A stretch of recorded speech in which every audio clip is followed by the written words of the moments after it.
All right, hello everyone, and welcome to the Jiu-Jitsu and Coffee podcast. I'm your host, OG Bobby Thompson, and we have our special guest, Jason Backlund, brown belt in Jiu-Jitsu and best-selling author, and Nicole Baudin, who is an avid Jiu-Jitsu practitioner and one of my good friends. So with that, we're going to get started. This would be part of our Spotlight on Jacksonville series.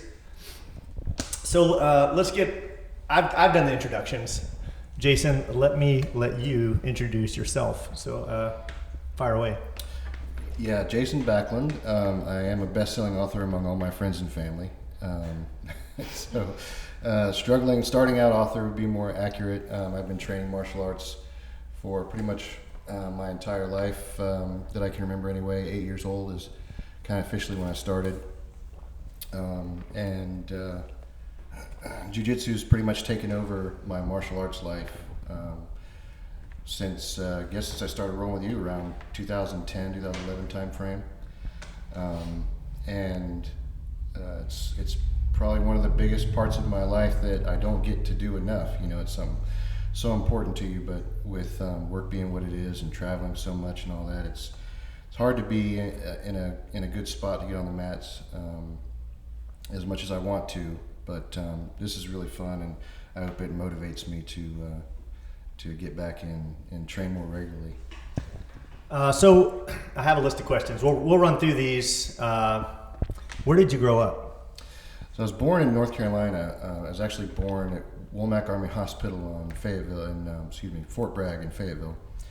And I lived there till I was about 7, and then my parents moved me over to Orlando.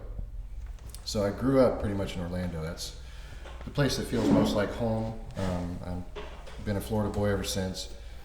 Moved away from Orlando to go to college in Gainesville, and then moved after college to here. So I guess you'd say I grew up mostly in Florida, but I still feel a strong connection to North Carolina, which is why I set my books there. So I spend so much time in the summers and going back and forth there to visit family and whatnot. So what was your degree in college in? Journalism. I had no idea. So Yeah. Journalism, and then you ended up overseeing construction. Yeah, that was a big departure. I'm one of these people that I learned pretty quickly when I get really interested in something, and I don't know why construction really started to interest me. I just like knowing how things work.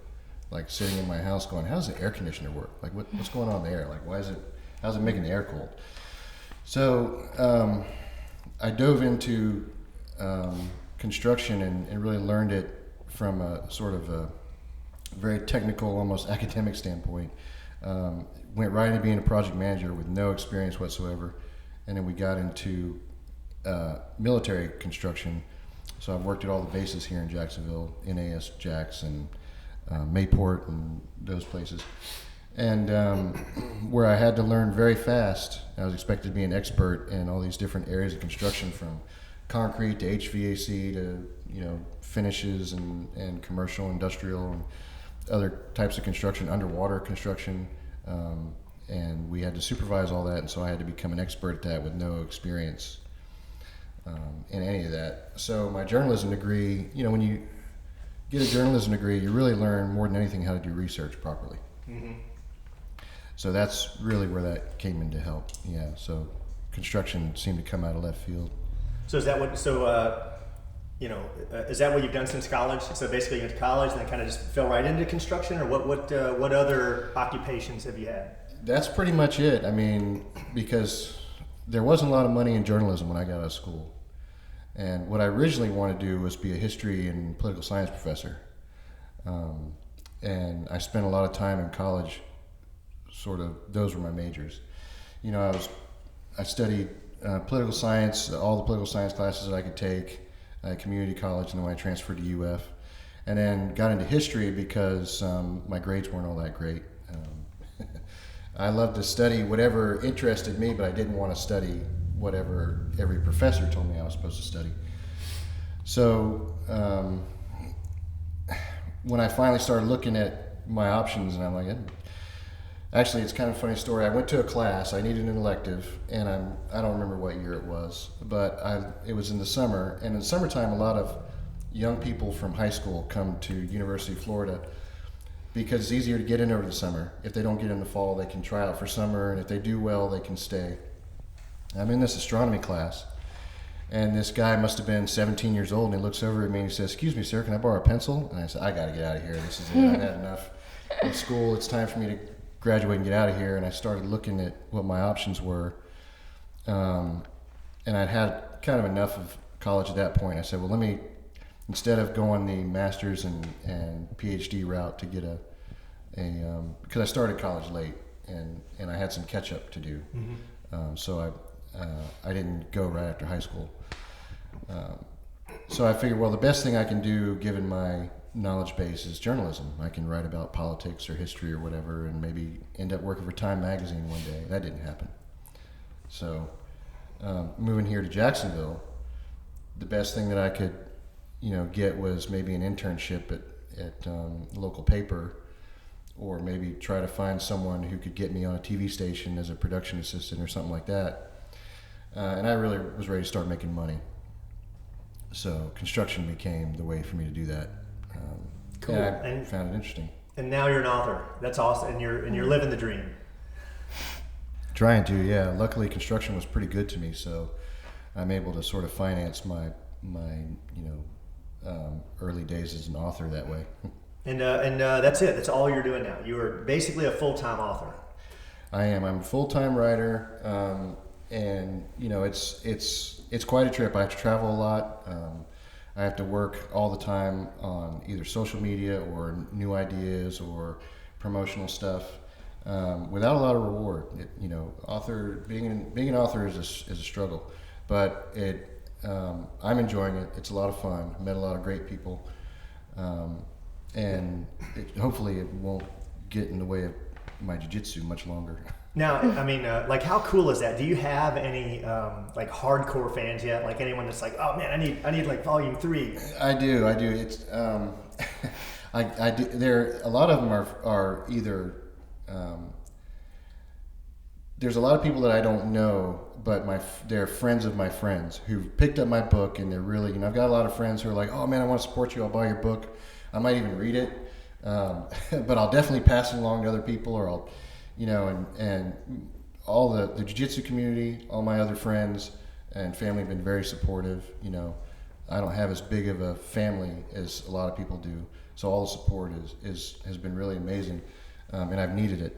But I get a lot of friends who become rabid fans. People who I've just gotten to know through Facebook and through my friends and family that way. Because with any series, you have hardcore fans. You have hardcore Star Wars fans. You have hardcore Harry Potter fans. And that's got to be cool to have someone just sitting there waiting for your next writing. If Netflix would pick it up, I'd have a lot more hardcore fans. Yeah. I'll see. I've got some pull. I'll see what I can do. Yeah, let's do that. So let's talk about travel. Are you a big fan of travel? I love traveling. Yeah, I love hotels. I love staying in other people's houses. I love travel. Where have you been to? Like some of your favorites, or I traveled a lot when I was young. My dad painted restaurants for a living, and so he would travel around to all the different cities in America painting Bennigan's and Steak and Ale restaurants. Now, those restaurants no longer exist, but I've probably been inside of at least half the ones that did at that time. And so I got to see New York, Washington, D.C., New Jersey, California, Colorado, Texas, Chicago, all over the place as a kid. And I've gone back to a lot of my favorites since then for various reasons. I just got back from New York, which is an amazing place. If you've never been to New York, you have to experience it. Life is completely different up there and much more expensive. But I've also traveled to Japan. I have family in Japan, although I don't keep up with them anymore. I've traveled a lot on cruises, which is sort of like eating from a buffet of getting a little tidbit of experience from a different place. I've been all throughout the Caribbean and South America and some places in Central America. Doing that in Canada, I'd say one of my favorite cities is Vancouver. If you've ever gotten a chance to go to Vancouver, it's amazing because it's the most beautiful cosmopolitan city you can imagine. It's all glass and steel, and it's very clean, and the buildings are just amazing looking, and it's right on the water. And across from the bay are these very picturesque green mountains. So it's pretty much the most attractive city I think I've ever been in. Yeah, I haven't made it to Canada yet. I've been to Niagara Falls, but I never crossed over. So yeah. Falls look better from the Canadian side. All right, it's on my bucket list for sure. Sounds pretty. So somewhere you haven't been, where do you want to travel to next? I want to go to Europe. Never been to Europe, without a doubt. And I've got several places that I want to go. What's your number one? What's your That's a hard one. My number one place. I have to say there are sort of two places. I want to go to, being a huge history fan and a big lover of political science, and I want to go to where the Forum was in Rome, the birthplace of the Republic. The idea of res publica, the public thing, and then go to Athens and see where they threw their coins in for the birthplace of democracy. I want to see that. Nice, wow. Nice. I lived in Italy for a little bit, so I've seen the Colosseum and some other things, but Germany is still my favorite. I want to see. I don't want to go to Germany too. I want to see all that. So, do you speak any other languages? No. No. I mean, when I was younger, I tried to learn Japanese, and I probably spoke a pretty good conversational Japanese when I was younger. But it was sort of a mix. Right? It's a hard language, right? Yes and no. I mean, if you really want to learn it and you're willing to go there and immerse yourself, I think you can pick it up pretty fast. It's an easy language to pronounce. Mm-hmm. It's a lot like Spanish, versus say Vietnamese, which is probably the hardest language in the world to pronounce.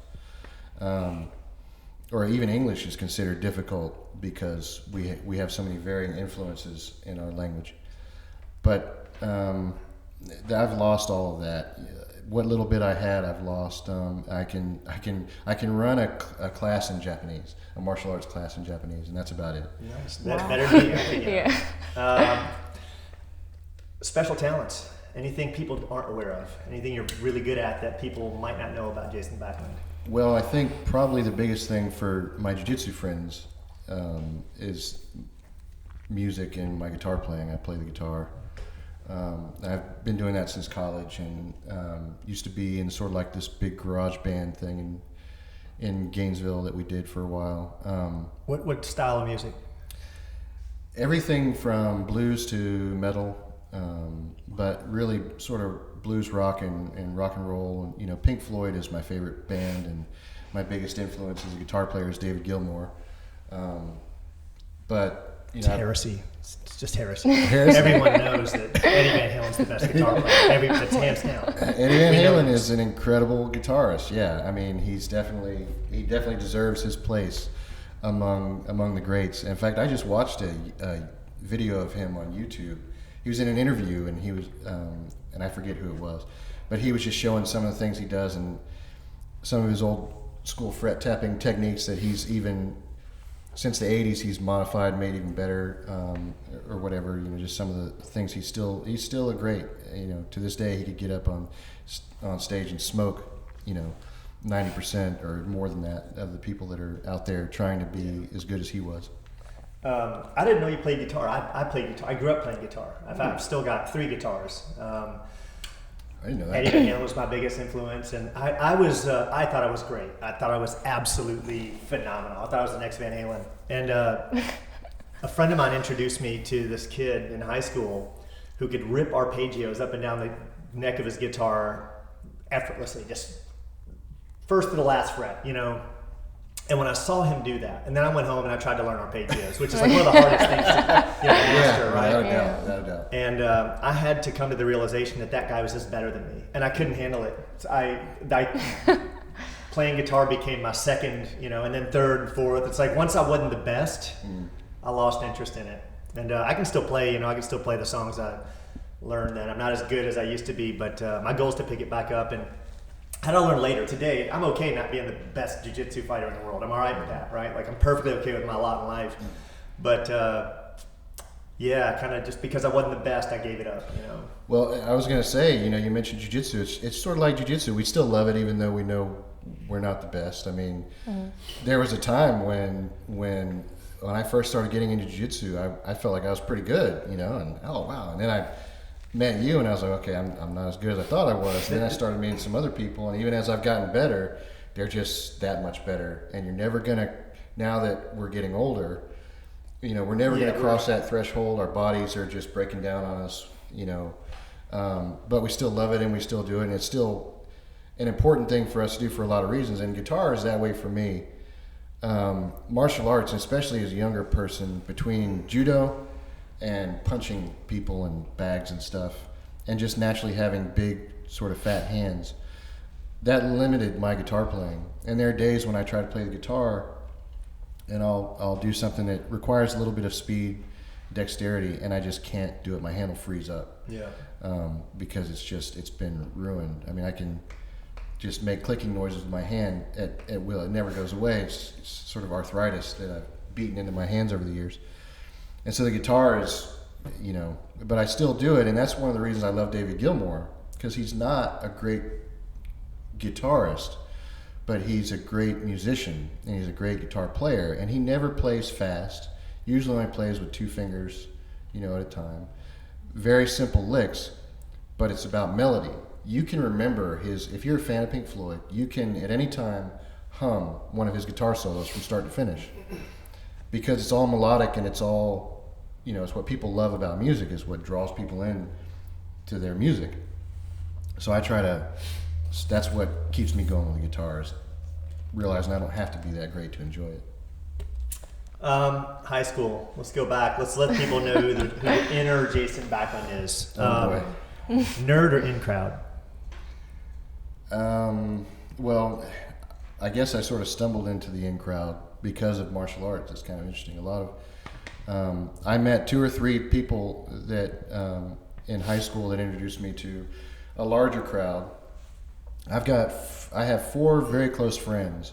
They're my best friends in the world from high school, and I met those guys in high school, and they ran the school. And all I had to do was hang out with them, and everybody else, was sort of like, I guess, in the in crowd by association. Right. And they wanted to meet me or get to know me because they were sort of fascinated by the martial arts I was doing back then. So much about high school was about fighting, who could beat who up or whatever. Oh, yeah. People were fascinated to know whether or not I could beat other people up in the school or not. So we glanced over your favorite bands. Best concert you attended? Well, I'd have to say it's a toss-up between. So I saw Pink Floyd in 1994 when they did the whole Division Bell tour.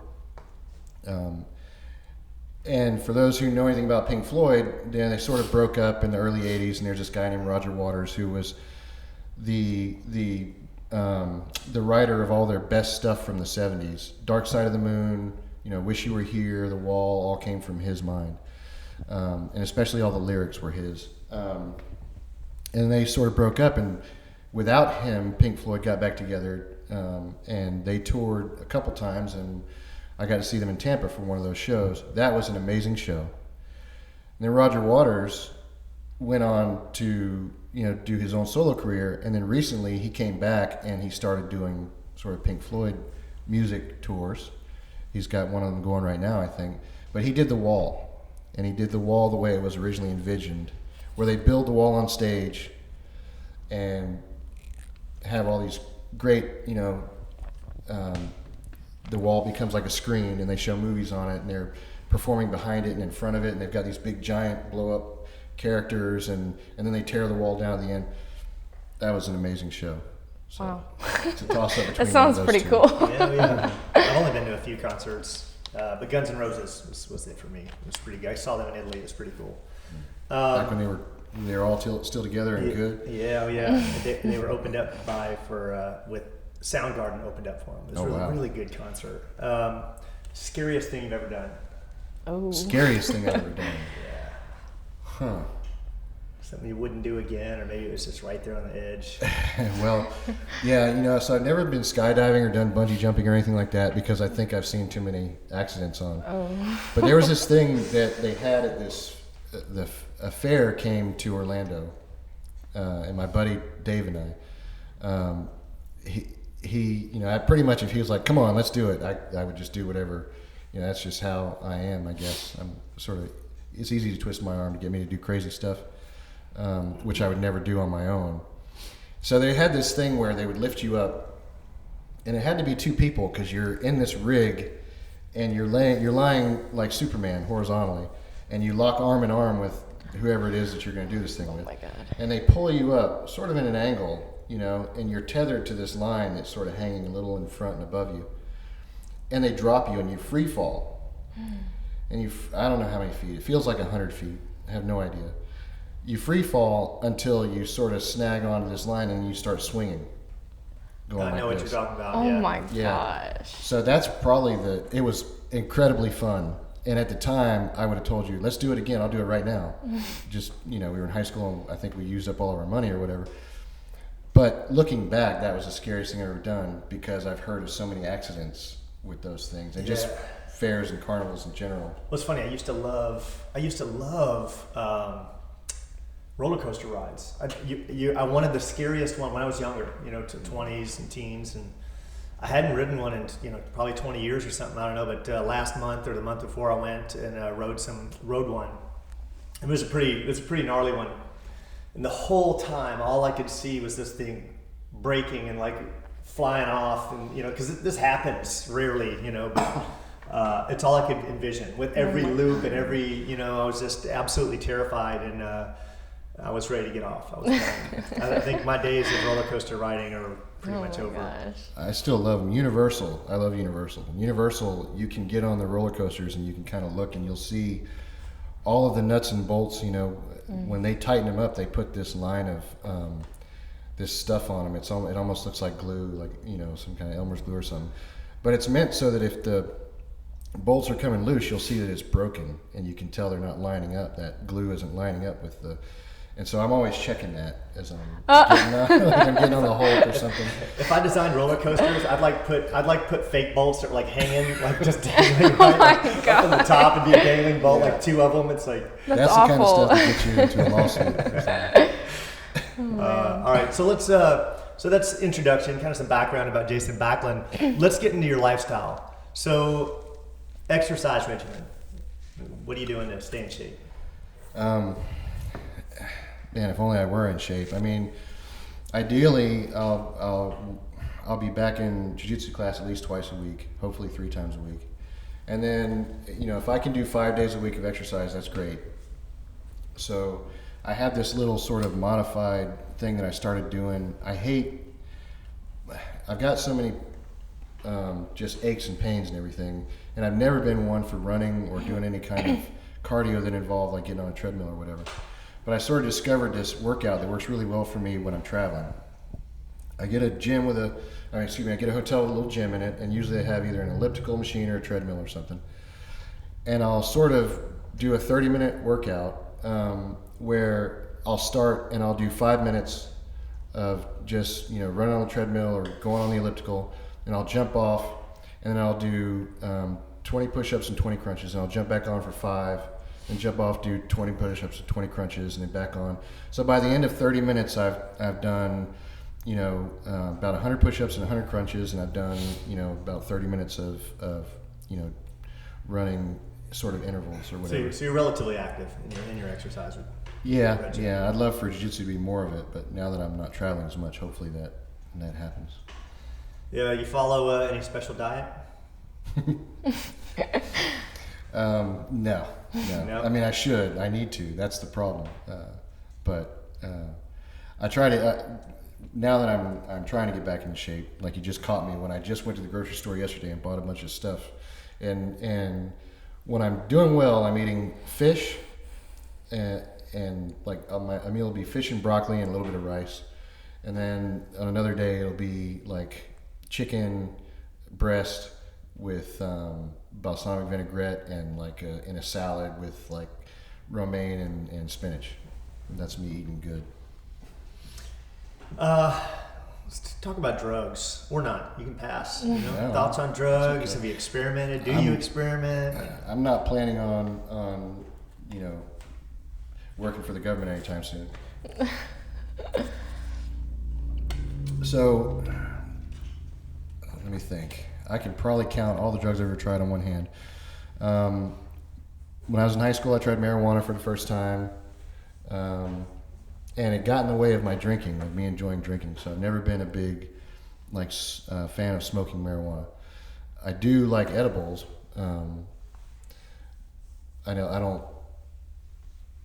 I don't make them. I don't know anybody who does, so I never try them when I'm here in Florida. But last time I was in Colorado, I had some. That was good. My aunt brings them down to me. Yeah. No complaints. Yeah, I like that. I don't like the taste I get in my mouth from smoking, so the edibles make it better. But normally my drug of choice is just alcohol. I mean, I did ecstasy once in college. That was amazing, but I'm afraid of getting something bad. You never know what you're getting, right? You have no idea. And then I've done, let me see, shroom tea one time. That had me like in my rocking chair till 4 a.m, listening to Skinny Puppy. That was. Are you familiar with microdosing, like what they're doing now? So now the new thing is, and this has become mainstream in Silicon Valley, is they're microdosing psilocybin. So instead of taking 3, 4, 5 grams, they're just taking like a quarter of a gram daily, 5 days a week, and then 2 days off, and essentially it just ups your mood and your productivity. So you're like more aware, just feel good. General mood is just. What? It's just what are they taking? Mushrooms, psilocybin. They're just microdosing psilocybin. That's become the in thing now. Wow. I don't care if anyone does drugs. I think I grew up in Kentucky. Everything's on the smorgasbord there. If you weren't experimenting, you just weren't cool. But in Jiu-Jitsu, cannabis is mainstream. Have you seen the high rollers? Have you seen that? So Eddie Bravo puts on a tournament where the competitors have to like smoke out before they compete. They're sitting there like. Yeah, I did see that on Facebook. One, and then they roll completely stoned. They have it. So I only saw bits and pieces of it. I didn't watch the whole thing. I've never done it. I have friends who tell me they roll much better, and I have students that come in blazed, right? And you wouldn't know it. They're pretty good. They tell me later. I'm like, really? I can't even tell. But they swear that they learn better. They move better. But I've rolled drunk before. I've never done that. I've never rolled on with any kind of. That works pretty well. Okay. So, are you religious or spiritual? What's your spiritual or religious background? That's a big loaded question right there. So I'll say that I guess I have a pseudo-scientific view on spirituality. I'm not religious, not organized religion. I believe there's a sort of consciousness pervading the universe, and I believe we're all part of that, and I believe that we can't see it for ourselves when we're wrapped up in our physical existence, but then perhaps if we die, then we're gonna sort of open ourselves up to our consciousness up to the larger stream or whatever it might be. I think a lot about quantum mechanics, and I studied a lot of history and science when I was in college. And for those who don't know how crazy quantum mechanics is, or quantum, everything, I could tell you 3 or 4 things about the quantum world that would freak you out, and that you think there's no way that's real. So you should check it out on your own if we don't get into a larger discussion of that. But like whether or not something is real, if a conscious person is looking at it or not, whether it's in some fuzzy state, the double slit experiment, and whether or not something is a wave or a particle or a fixed point in space, or whether it sort of fuzzes out into these smear of probabilities. And consciousness, when they first discovered that, they believed that the first interpretation, or the Copenhagen interpretation, as it was called, because they got together at this conference, I believe, in Copenhagen anyway, and talked about it, was that consciousness determines reality. And I think there's something to that. And since then, they've tried to come up with all these crazy theories to compensate for that, because they don't like that idea that consciousness is, physicists don't like that. They can't explain it, so they don't like it. So there's things like the many universes or many worlds interpretation. And I think that's sort of like violating Occam's razor. You're sort of creating this more complicated theory because you don't like the first one that you got to that seemed to make the most sense at the time. But if anybody's interested, they should check it out and just know that all the crazy stuff you hear about quantum mechanics are essential to the technology that we have that's based on it, like cell phones and microwaves and televisions. None of those things work unless quantum mechanics works the way we understand it, and it's pretty crazy. It's pretty trippy, and I think it says a lot about what we don't know about the universe. But I'm not an organized religious person, though.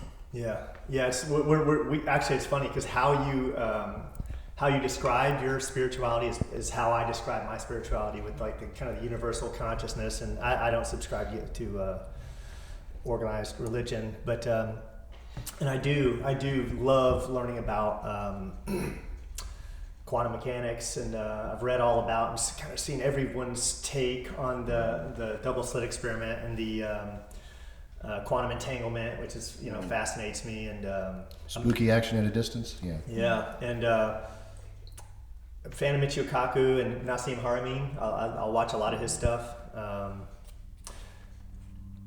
Let's move on to the meat of this routine, of this podcast. So the what I wanted to do to differentiate my podcast was to kind of have a woke meter, and I use that jokingly, kind of let people know, do you subscribe to mainstream everything, or are you someone who has a very open mind? And that's what I see conspiracy theorists as people who doubt everything. That's what I think, and that that has to be proven to you.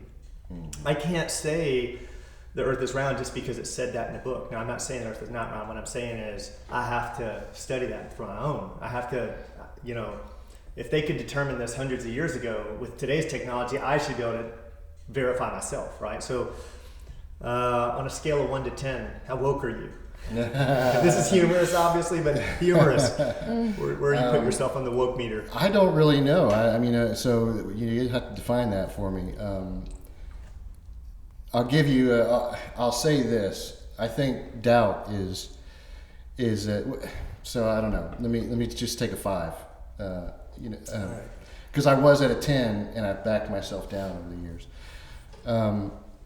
But I'm definitely open to and I doubt pretty much everything, to the point that it really takes up too much of my time, which is why I had to sort of back away from the conspiracy theories for a while. I was pretty much hooked on them for a long time, and then started to really, once I really started to dig in with that level of scholarship that I learned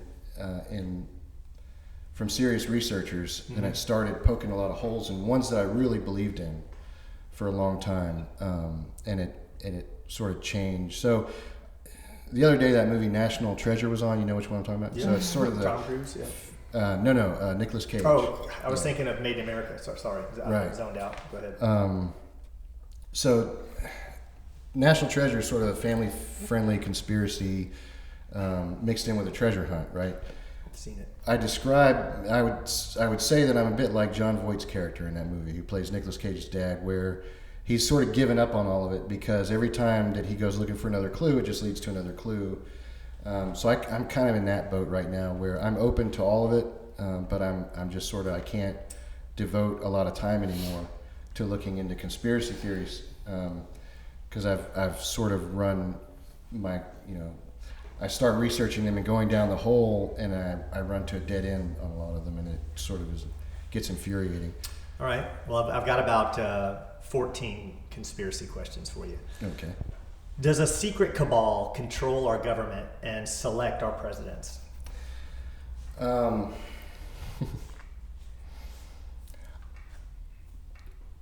If you take out the word secret, I would say yeah.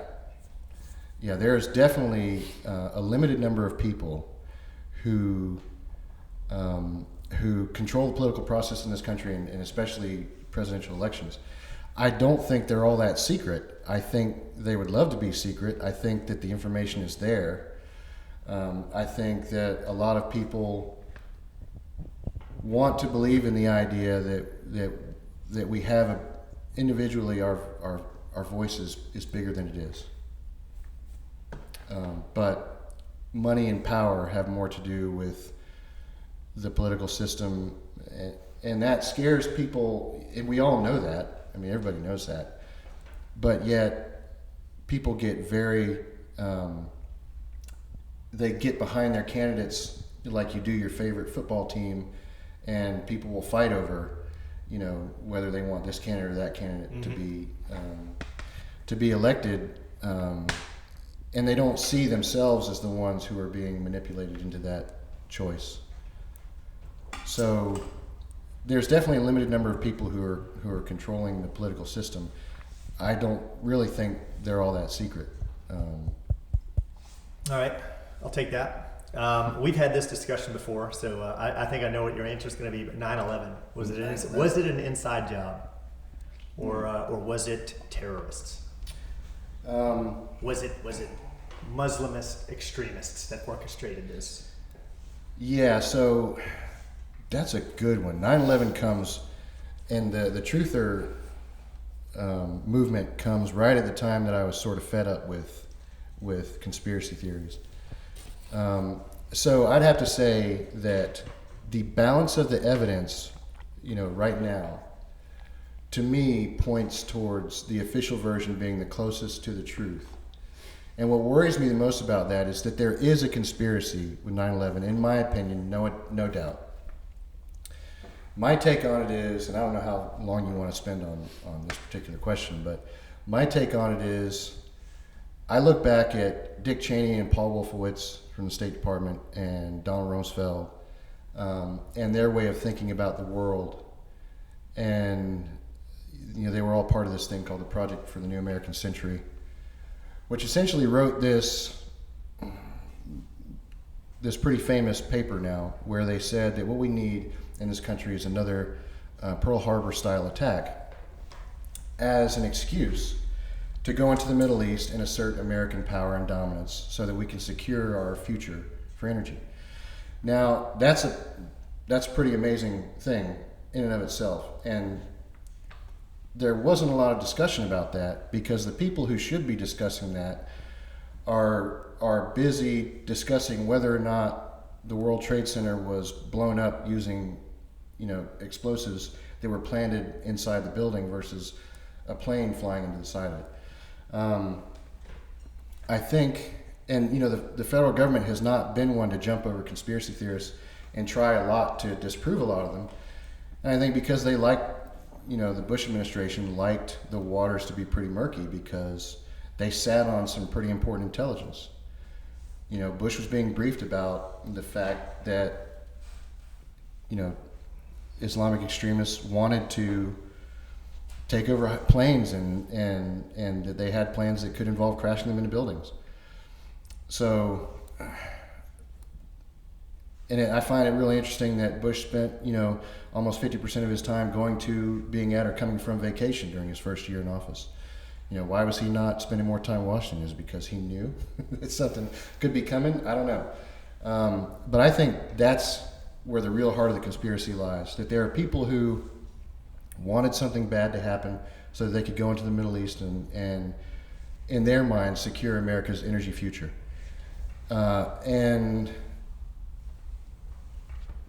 they allowed this to happen, and maybe they didn't realize it was going to be as big as it was.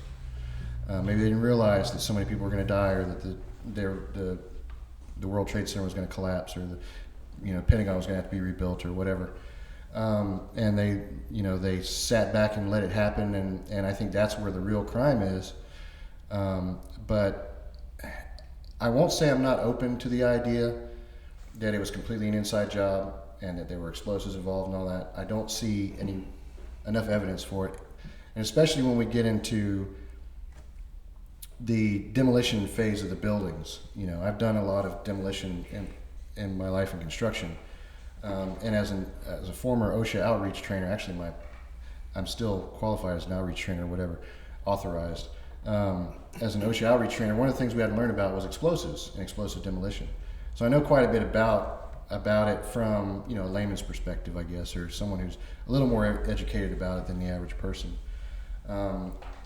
And so a lot of the conspiracy theories behind using explosives to demolish the buildings I don't find very credible.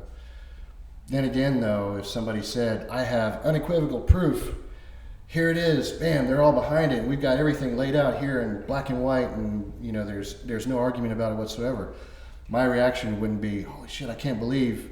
My reaction would probably be, well, I guess that makes sense. Yeah. So I'm still open, just haven't seen it yet. I'm an absolute believer that 9/11 was an inside job. For me, it just stacks up. But all right, so let's move on. JFK assassination, inside job. Was that a government inside job? That's another one.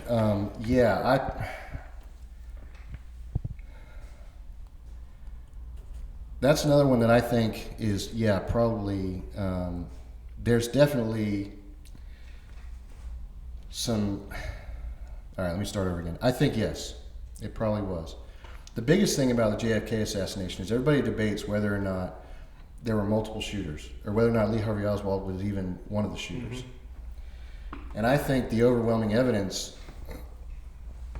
says that he probably was the lone gunman.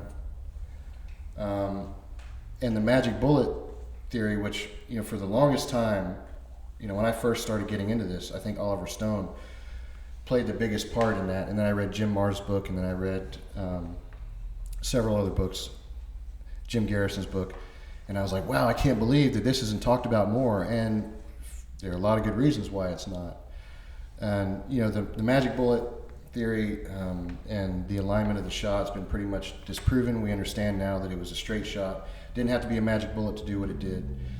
Anyone who would have shot Kennedy through the back of his throat would have hit his wrist and gone into Governor Colony the way that the trajectory was straight because of the position of the jail. That anyway. But I think that sort of hides the bigger question is, something that's never been answered for me adequately is why did Jack Ruby kill Lee Harvey Oswald? What was his motivation for that? Basically, historians and the government try to say is because he wanted to look cool. He wanted to play a tough guy, or he wanted to, quote unquote, save, Jacqueline Kennedy from having to go through a big drawn out trial or whatever. And that just doesn't do it for me. I think there's more to it. I think there's more to the CIA's handling of Lee Harvey Oswald leading up to JFK assassination. But I don't know. There's a really interesting documentary, and I think anyone would enjoy it. It's called Dark Legacy. Have you ever seen this documentary? That sounds really familiar to me. Is it recent? It's not too recent, but man, it's so convincing. It's so they speculate or postulate, whatever you want to call it, that Bush Sr. orchestrated the entire thing. He was the head of the CIA and was rewarded with presidency for making this happen. And there's some really interesting evidence, and if you haven't seen it, I highly recommend it. It's so, it's like they got the smoking gun in there. It's interesting. So, recommendation. If you haven't seen that, watch it. Damn it! Now I got to go watch another conspiracy. I know. All right, so let's. Crap. Downside of using an iPad. The Clintons. Are they psychopathic murderers? Are they a family of psychopathic murderers? So I got into one of the first things that got me into conspiracy theories, or that government was completely corrupt all the way through, was this movie that came out on VHS, must have been 93 or 94, called The Clinton Chronicles. That's the one. So this is where you're gonna hate me for this. I bought a copy of that video at a bookstore in Gainesville, and I took it home and watched it and was like, I can't believe this. This is crazy. So then I took that movie to my history professor at the time, who I really respected. He worked in government. He was a really smart guy, older guy, and I had been having conversations with him about Lee Harvey Oswald and JFK assassination. And he said, he sort of scoffed at me, and he's like, well, I recommend you start doing your own research. And so I did, and I couldn't really find anything on it. The internet wasn't really around back then. But he started pointing me towards books and articles and newspapers, and I went to the library and spent a lot of time in there really going through this, and started immediately just punching holes in the Clinton Chronicles. And I just find that it was done with very poor scholarship, and that a lot of the facts were sort of stretched to. So I'm not big on it. I don't like the Clintons. I mean, just from a purely political standpoint, Bill Clinton is responsible for a lot of bad things that I don't like in terms of like the 2008-2009 financial crisis. Leaving conspiracies aside for a second, bills that he signed into law are directly responsible for what happened. And the advice that he ignored from his own, there's a woman named Brooksley Bourne. If you have any interest in whether or not the 2008 financial crisis could have been seen, and whether we could have dodged that bullet, and how bad it got, and whether or not all these movements that sprung from it, like Occupy and Tea Party and all that, if you want to understand a very important part of history, learn about Brooksley Bourne and what she told Bill Clinton, and how he just ignored her in favor of free market deregulation. And that will sort of paint a picture for you about, what led up to the crisis. And just on those things alone, and some other political issues that I have, I don't like the Clintons, and was never a big fan of Hillary either. There's like I think the list was like 187 people that they were in close contact with have died. And that number keeps going up. I think we're like in the closer to 200 now, right? It's like if you shake hands with them, your chances of dying have just like skyrocketed. But they shake hands with a lot of people, so maybe it's true. Maybe proportionally it's not that big. So this leads into the next one, and we're getting ready to go off government. Don't worry, this is the last government conspiracy question. Much of our government leaders are child molesting spirit cookers. And this goes into the Podesta files. So, like, have you looked at Pizzagate, Podesta files, any of that stuff? You kind of it's more recent. I know you kind of stepped away from that. Yeah, I read a few articles about that, but that is after my sort of agnosticism as far as conspiracy theories go. That's sort of post when I just said I can't keep up with this stuff anymore. It's starting to get take too much of my time. It's fascinating. I've read what I could read, and there's obviously a lot, but a lot of people summarize it pretty good, and they're not talking about pizza. That's for darn sure. They're not talking about pizza, and the slang they're using is used in the pedophilia community. And well, that's a scary thought. Yeah. Mm-hmm. So anyway, let's move on to the next one. Now we're getting into the really, really out there conspiracy theories. We weren't already? No, they're getting better, trust me. Have we been to the moon? I think we have, yeah. Do you think we went to the moon the first time? You talking about the Neil Armstrong and, I think so. I mean, but that was not, again, that's one of those that I don't know of any evidence to the contrary, but I don't study it, and I have to say that it wasn't a huge conspiracy theory when I was studying them. Everything that I was looking into was more about JFK and the government and the Illuminati and all that sort of stuff. So I don't know if they've, should I be watching something that I don't know about? There's a documentary out there. This is good. You'll love it, I promise. Okay. It's called A Funny Thing Happened on the Way to the Moon.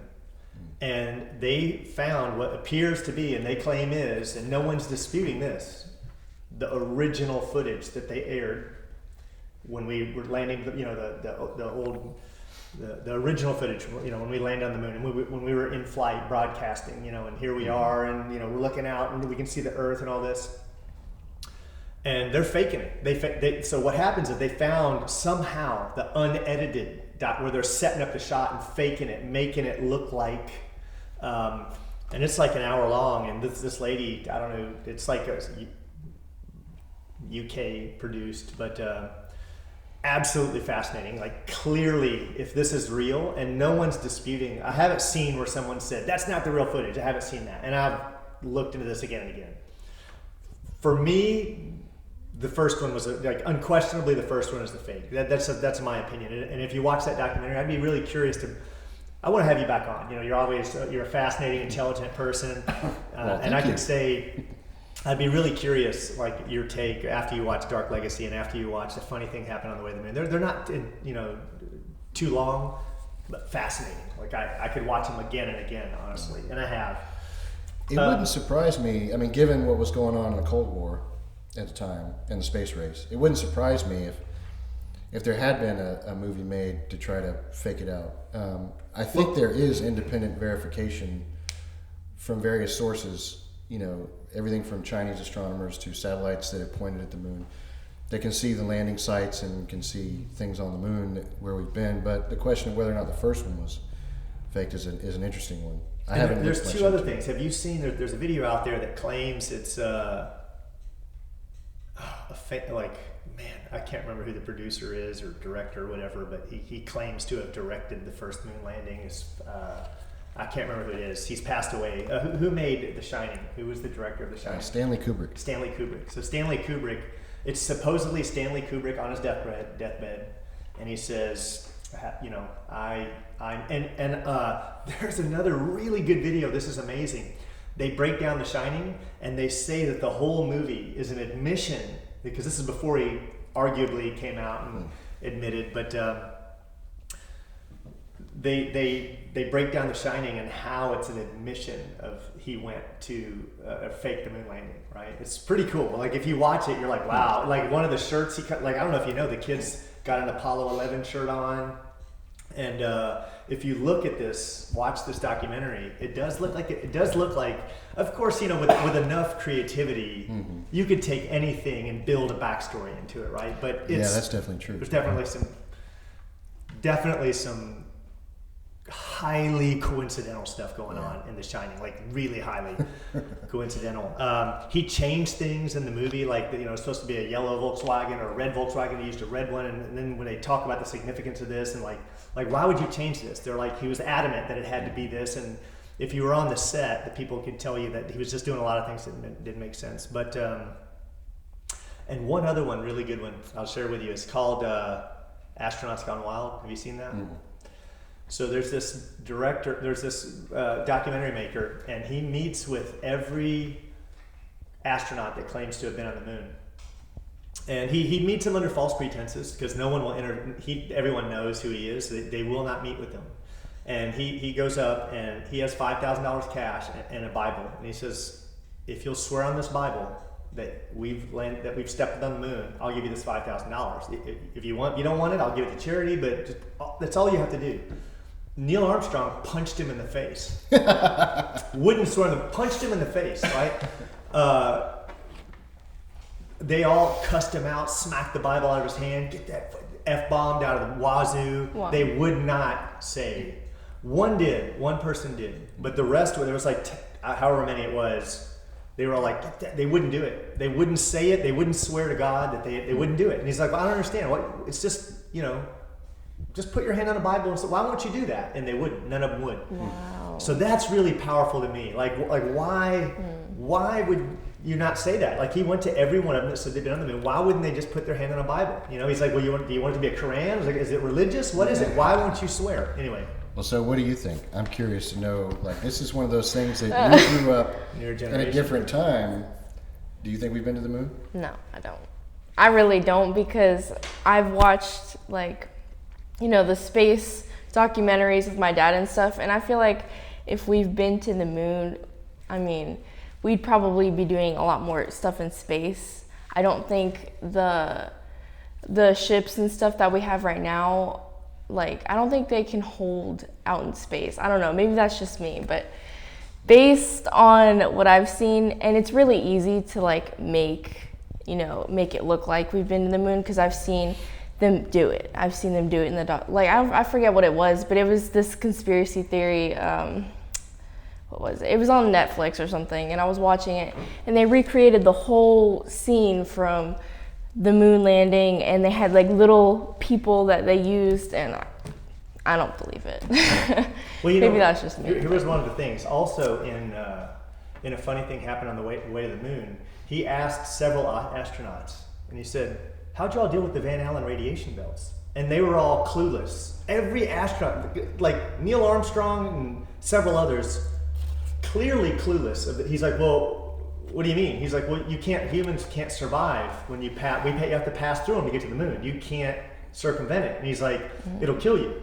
And he's like, "Today, with current technology, the only way we can block the Van Allen radiation belts is with 6 feet of lead." He's like, "It can't be done with less. Look it up." He's like, "It cannot be done with less. You can't pass through there with a foot of lead." He's like, "I'm pretty sure the space capsule and the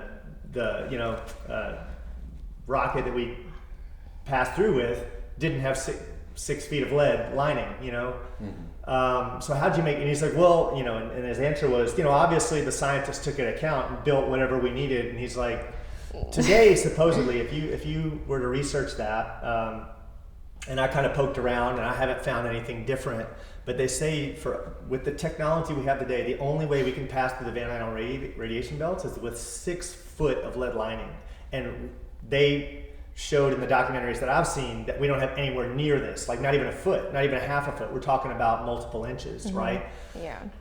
So like that's fascinating to me. Like that would really say that we really haven't been to the moon. Like but maybe I'm not. Again, for me everything's gray. Like there's our government has technology we don't know about. Maybe we're past the moon. Maybe we're Anyway, I just don't know that we can take a human through the Van Allen radiation belts yet.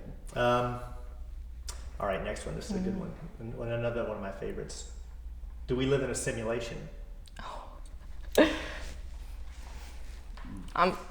Nope. You can answer this.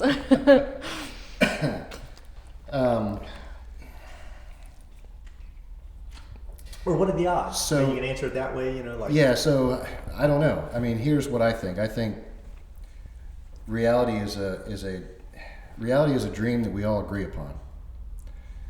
If what we were talking about earlier about consciousness and how it determines reality, and if that's true, and there's a greater consciousness out there, then essentially, we're all part of a consciousness that's sort of looking at itself to create the reality that we live in.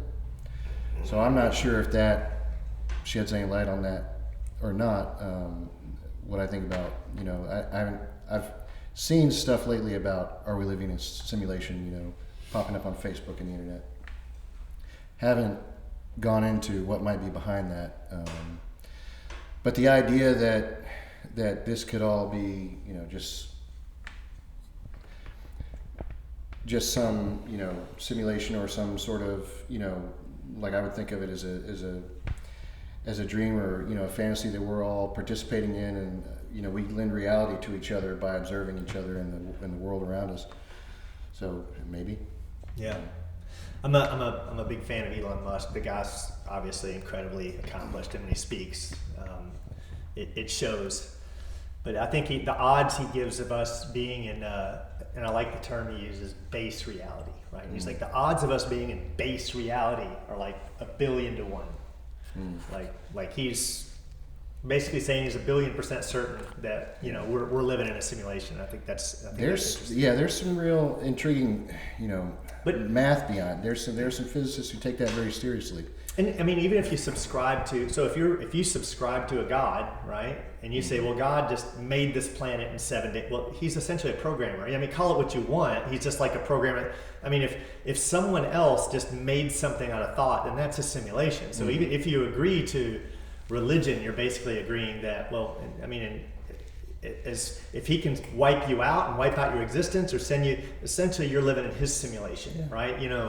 If nothing else. That's one way to look at it. Well, and the interesting thing is, when you talk about base reality and what we think of reality and what we think it is, we tend to think of the world around us and the things we can see and touch. But even that is an illusion to a certain extent. I mean, just set aside quantum mechanics and how crazy that world is for a second. When I touch this table, I get the impression that there's physical contact between, my finger and the table. And even if you just go into like standard model physics and look at what that means, the fundamental forces of nature mean that I don't ever come into contact with anything solid. Yeah. Or what is, solid matter just because I can't see through my hand. One of the most interesting things I ever learned about was, the structure of an atom. And if you look at, let's say, the nucleus of an atom, when we were growing up, they sort of bunched them together as these drawings, and they look like together they could just form one big solid thing. But it's really not like that. Everything is mostly empty space. Yeah. And when you look at, if you were to blow up an atom the size of a football stadium, the first orbit of electrons would be the very, very top tip of the outside of the stadium, behind the nosebleed seats. That would be the first orbit of the electron. And the nucleus would be the football at the 50-yard line. Think about all that empty space that makes up an atom. And now think that none of those can ever touch each other in the natural world under our conditions here. We don't touch physical objects. It's invisible forces, essentially, that we feel when we touch. The only time you get atoms physically touching each other are in like the Large Hadron Collider and other atom smashers. That's what happens when you make these particles physically touch each other. Right. And it takes a lot of energy. And then we got people talking about we can enter alternate realities when we do this, right? Like we're creating the possibility for other alternate realities. So here we go. Here's what everyone wants to know. Do aliens exist? Are there aliens out there? Yeah, I think so. I mean, and that's a pretty standard. I think most of science agrees that it's pretty improbable that if we're right about the size of the universe and just the sheer numbers of planets and different systems that are like our solar system and places where there could be life, then I think the chances are pretty high that there's alien life form out there somewhere. And if you believe the timeline that the Earth is on, 4 billion years or so, and we had a pretty advanced, group of living organisms, the dinosaurs come along, and because the dinosaurs were here, we never would have evolved the way that we did, but then something happened that changed all that. And the course of human history started after that, and then, from that point on, you look at us, we're only 2 million years old or so, and civilization, going back to, just 10,000, 20,000 years BC. If you look at that time scale and how we evolved, that's a pretty short time scale considering the age of the universe. Yeah, it's the tip of a needle on this 5 million years ago. So what if the dinosaurs had continued to evolve, or what if some animal there have been several mass extinctions. What if we go back to 200 million years, so we're all the way back then, and what if how advanced would a society that evolved from that point, undamaged by... Yes. We're going to get to this later. What you're talking about. This is actually one of another question I have. So I think that there could probably be some pristine civilizations out there that have been evolving since their planet formed that didn't have something like a giant meteor or some other catastrophe come in, volcanic inspired global warming that led to hydrogen sulfide poisoning of the planet or whatever that happened to us, the big extinction events we've had in the past. If that didn't happen and those organisms had been able to evolve, what kind of advanced society would they have, and would they be able to travel through space? I don't know. A lot of the things that I believed as a kid about aliens coming to visit us and whether or not the government's gotten a hold of some alien technology or not, I don't see any evidence for that yet. So the question is not, for me, is not do they exist? The only question is, have they been here yet? Have we made contact? And I don't see any evidence of it yet that overwhelms me to say yes, because I was a huge lover of the idea of, remember as a writer, as somebody who's creative and wants to create stories, and a lover of sci-fi, I want all this stuff to be real. I want conspiracies to be real. I want it all to be real. I want to believe in it all. because it makes for such interesting storytelling. But I haven't seen enough of it yet, and the Area 51, whatever, all that stuff. I think I've just kind of grown out of whether or not that's real. Right. What do you think, Nikki? Do they exist? Aliens exist? Yes or no? I think yes, because I think in this universe, I think it's kind of foolish to just assume we're the only ones in the whole universe, the only beings. I mean, to them, we're aliens, but to us, any other beings are aliens because it's foreign, but I think there is. So do you think they've been here? I think they have, because they probably have way more advanced, technology than us. We're young, we're like a young solar system still. There's a bunch of other ones that are way older. I'm not an expert or anything, but just based on what I research, what I look in documentaries and stuff, I think that they have, but that's just what I think. Yeah. I think mathematically it has to be it's like a certainty. Like with the pyramids, an unlimited amount of aliens out there. I used to when I was a kid, I used to just sit and fathom endlessness, and I could just fathom it for an hours. I'd just sit in my bed and be like, it never ends. How can that be? How can you go in a direction there has to be an end? How can there not be an end? When you really start to fathom that concept, and I know now I'm droning on about, but it really is an amazing concept to think we can go in any one direction, and we're talking about unlimited directions, because 360 degrees. Once you go out a foot, now you can subdivide that 1 degree into more degrees, right? And then you go out another foot, and then it's you've got unlimited degrees. A googlieth of degrees that's never ending,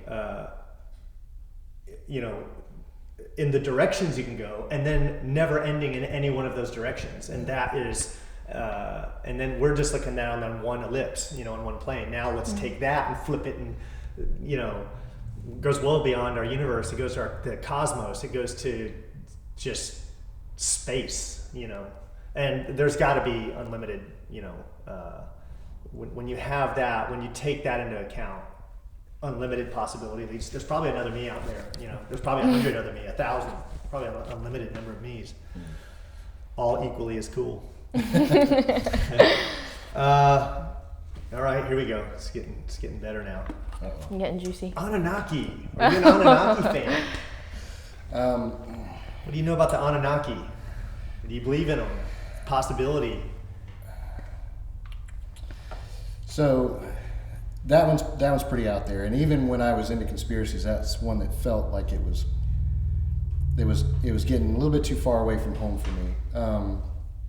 Did you ever check out any of Zecharia Sitchin's stuff? Did you ever? No. So I don't know a lot about that. The first exposure I had to that was a book that Jim Marrs wrote, and I can't remember the name of it now, but it was all about secret societies, and it talked about everything from the Freemasons to the Illuminati to the Bilderberg Group and Council on Foreign Relations and all this other stuff. And then it got into, what's the motivation? If everything that we think about these groups is true, what's behind it all? Because that's probably the hardest question to answer about conspiracy theories. It's easy to understand wealthy, powerful people want to control the world and everything in it.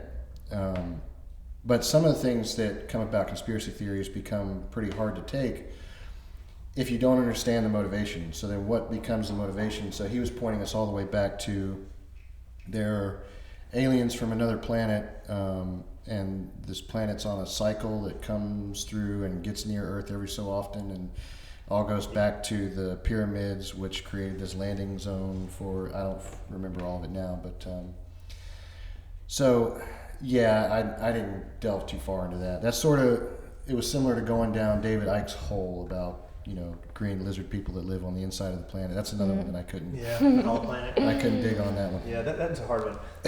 Anunnaki is one. So that's one of my favorites. I'm fascinated. I'm absolutely fascinated by the writings of Zecharia Sitchin. And as you start, there's other people like Lloyd Pye, and there's people that kind of disagree with them that I look up to a lot, like Graham Hancock or Joe, obviously Eddie Bravo's on at least last I looked. I don't know if he's changed his stance, but 10th Planet was all a reference to Nibiru, and Nibiru is a reference to Anunnaki. And so I'll just share Actually, a couple. I didn't know that. Yeah, I'll share a couple facts for you.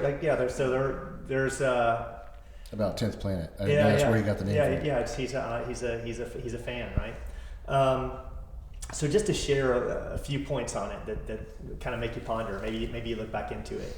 I got turned on to Zecharia Sitchin, and I started listening to everything I could. I like to listen to audiobooks. I'm always working on something. I'm a very hands-on worker. I'll do my own painting, my own whatever, and I'll listen. Or I'm driving, right? I don't have time to sit down and read, but I do listen to a lot of audiobooks, and I watch a lot of documentaries.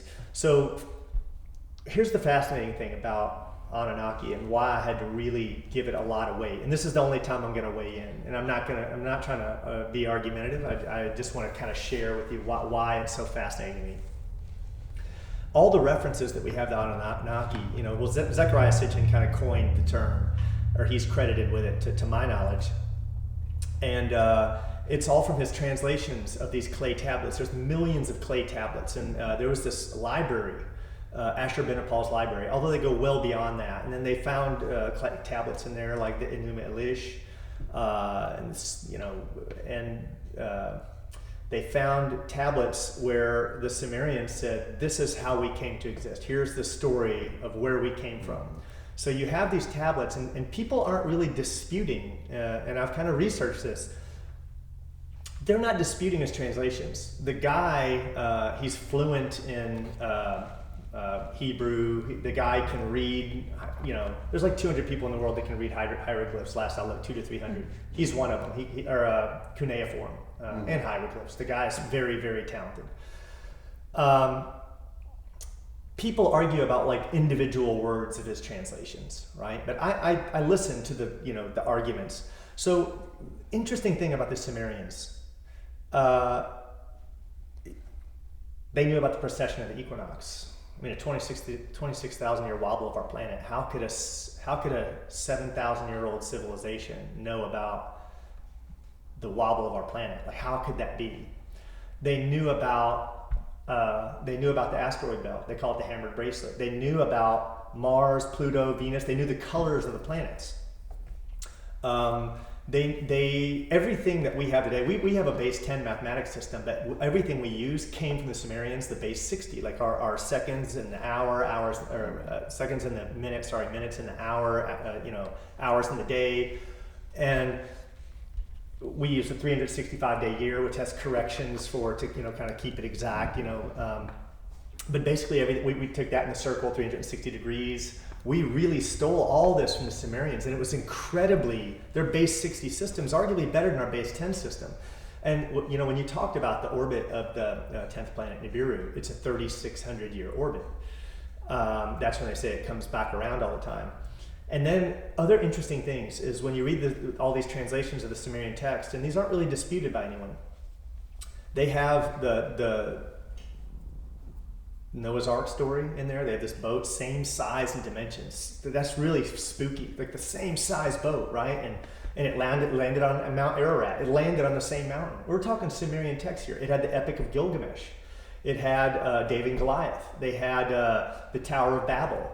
They had, and so they were always different names, but it's clearly the same story. So basically, to me, if you're reading this, we kind of took religion and it's a bastardized version of these Sumerian texts, of these stories. That's why I was like, how did this document, this book that we put so much weight into, come to exist with so much belief? Like someone, it's because these were stories that were handed down, and now we found the originals, right? And if you have this book, this Bible that we give all this credibility to, or a lot of people do, and maybe it does have some basis. Maybe that basis came from stories that were handed down and got mistranslated. But when you look at it, it's like it wasn't a god. It was astronauts that came to our planet, right? But there's some other interesting things. This is a really cool one. They claim, now this is written down. They said, well, these astronauts came here and they were mining for gold to repair the atmosphere on their planet, and they actually wrote all this down, right? And they said They came here 450,000 years ago from today. You know, this is and 200,000 years they toiled, and then at 250,000 years ago they said they kind of agreed to take these, you know, hominids and create a worker, you know, the Adamu. That's what they called it, the Adamu. This is the parallels are like just absolutely. It's like, are you kidding me? They made Adamu, right? And where did they make them at? In the Sumerian texts, they say, well, they made them in a place called Eden. Eden is in the Fertile Crescent. It's in the Middle East, and there is a place called Eden there. And so they say that's where the Anunnaki were. And where were they mining for all the gold? In Africa.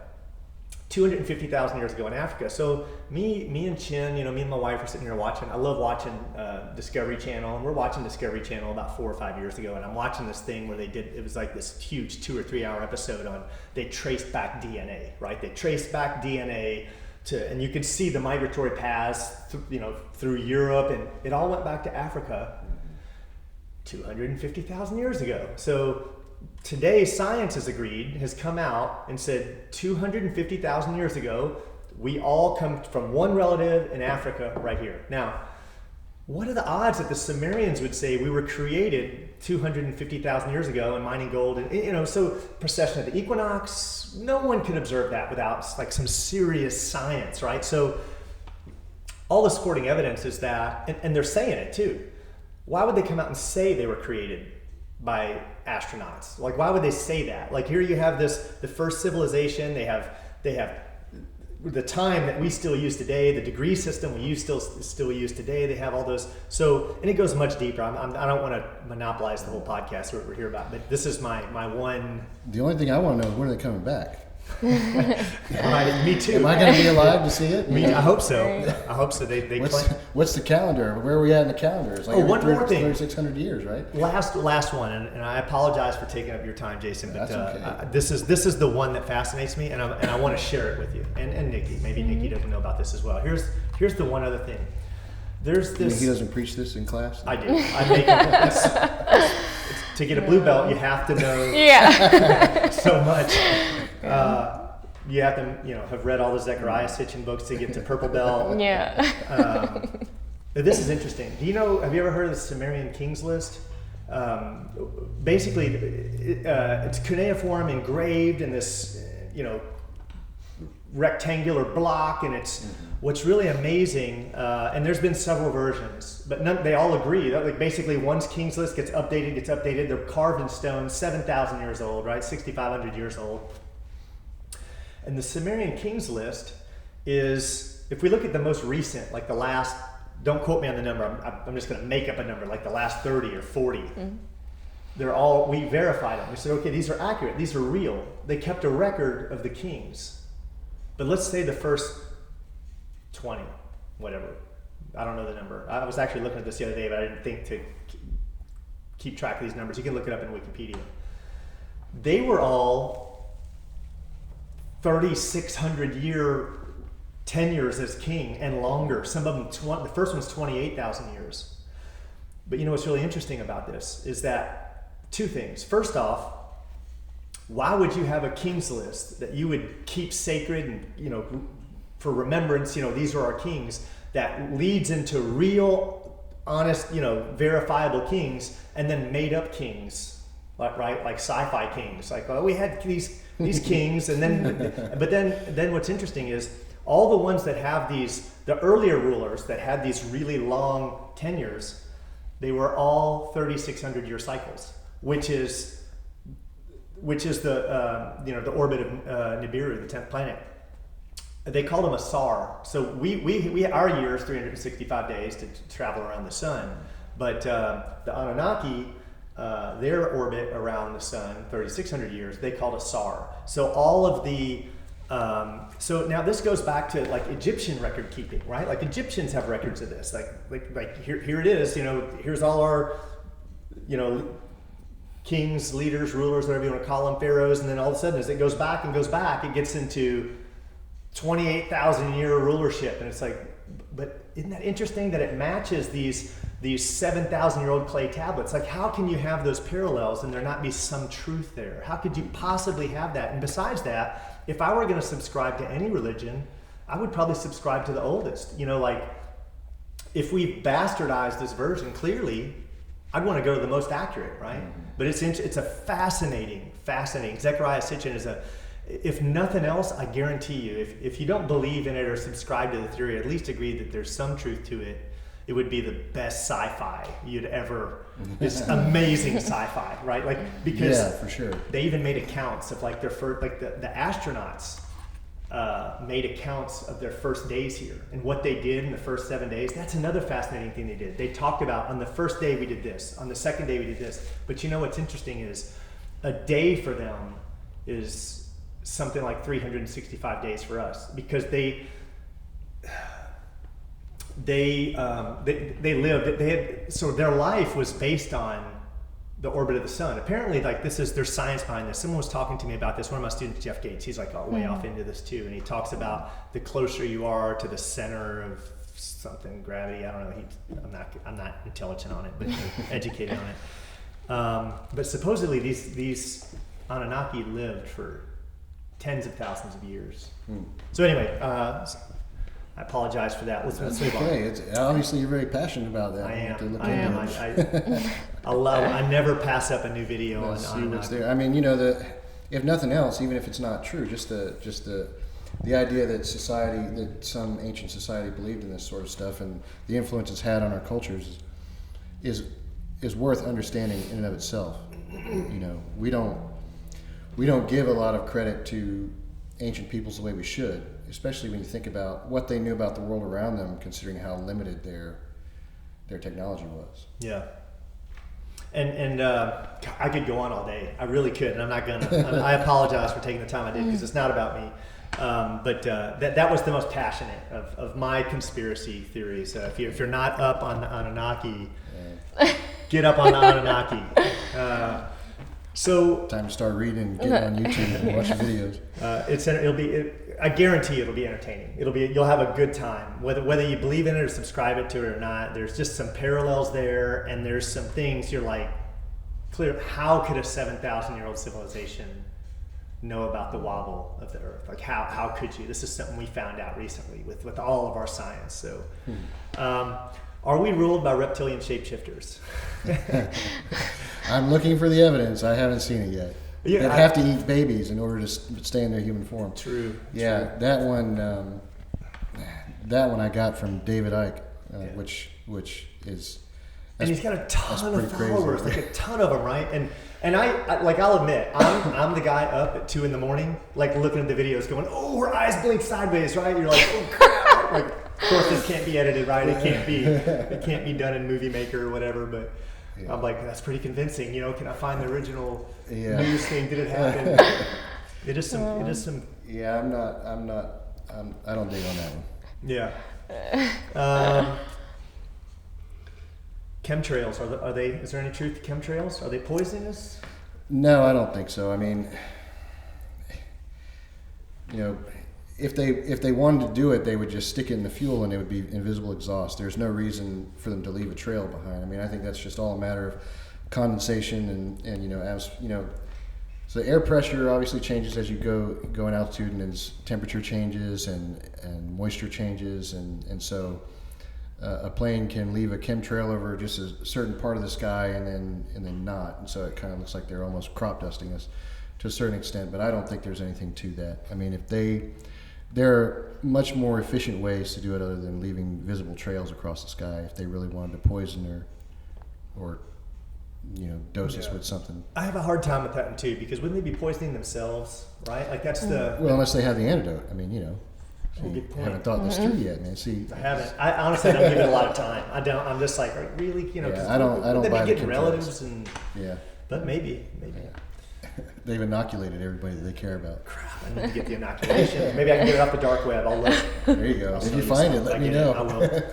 I will. Is there any possibility in your mind that the Earth is flat in some form? Is it? No. Could it be flat? I mean, no. For me, no. Everything from the formation of the Earth and the orbits and everything, it's all circles, man. It's all ellipses and circles, and so no, I don't subscribe to that, and I don't know that there's any good evidence that would convince me otherwise. Have you ever watched a really good like flat Earth video, like someone that's like, let me think of one of the guys' names. There was this guy Eric something. The guy's like, he's like the leader of the cult, right? Yeah. Just remember his name's Eric. I can't remember his last name right now. Shouldn't have called it a cult, right? I can Google Eric and flat Earth. Yeah, Eric Dubai. His name's Eric Dubai, and I've watched his videos. I've watched a lot of videos because I don't take anything for granted, right? Like I don't. So go ahead, like finish your. I'm sorry. Well, no, I would just say that, you know, we are sort of indoctrinated in a lot of things that we should doubt. You know, I think we have this. Everybody knows I think therefore I am, right? The original way that we got that was from this guy named Rene Descartes, right? And it wasn't I think therefore I am. That's incomplete. He's got one of my favorite quotes, which I can't remember right now. It was I have it written down. his original, or what he came to was dubito ergo cogito ergo sum, which means I doubt, therefore I think, therefore I am. And what he did was he basically, if you know, the way the history of science professor that I learned this from described it. He sat in his room and he said, well, he was a skeptic and he doubted everything. Well, I doubt that this exists. I doubt that this exists. I doubt that I exist. And I doubt that I'm even thinking this. And he thought, well, I can't doubt that I'm thinking this because I'm doubting it. So therefore, the base of human reality is that we can doubt things. And from that came, I doubt, therefore I must be able to think, therefore I must exist. So everybody that's influenced by that by that whole idea of I think, therefore I am, it really comes from doubting. So skepticism is something that, you know, we should all engage in more, I think.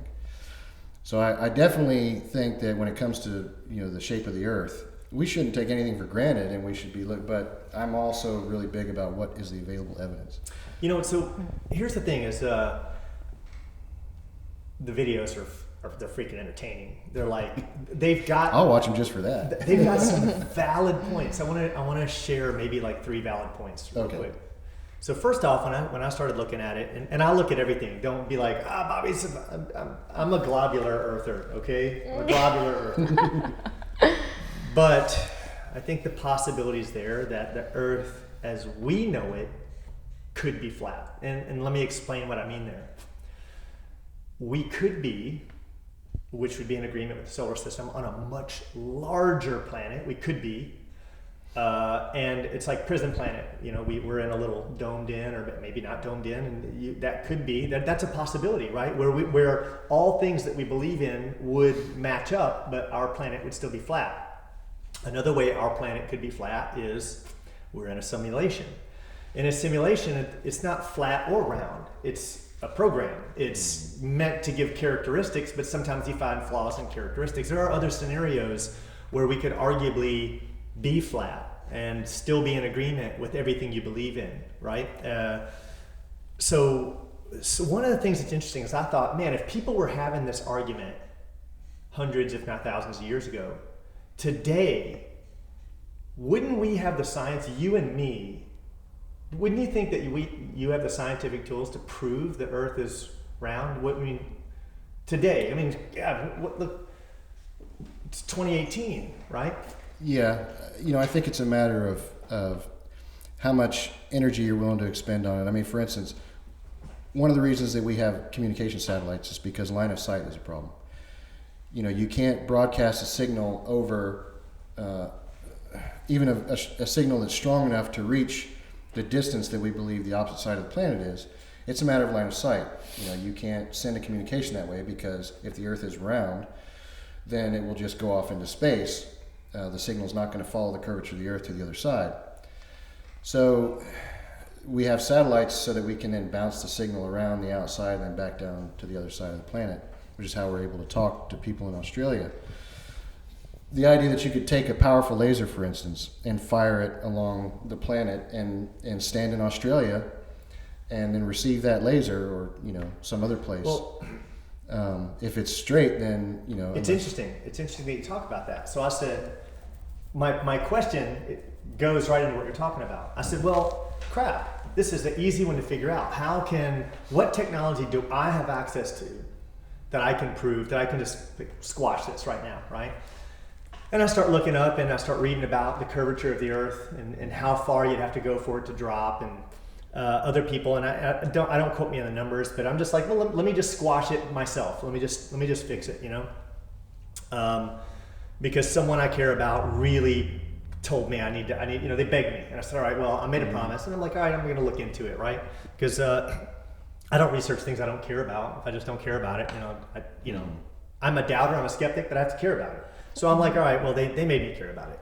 So I start researching it, and it turns out that people with a lot of money, that are intelligent, they have YouTube channels, and you can listen to them talk. They could have an argument with you, and they'd pose some great points. You can tell these are great thinkers with high IQs, and they went out and bought very expensive lasers, like big, high-powered green and red lasers. And they said they waited for the perfect day, and they went out over the ocean, and they went like 60 miles.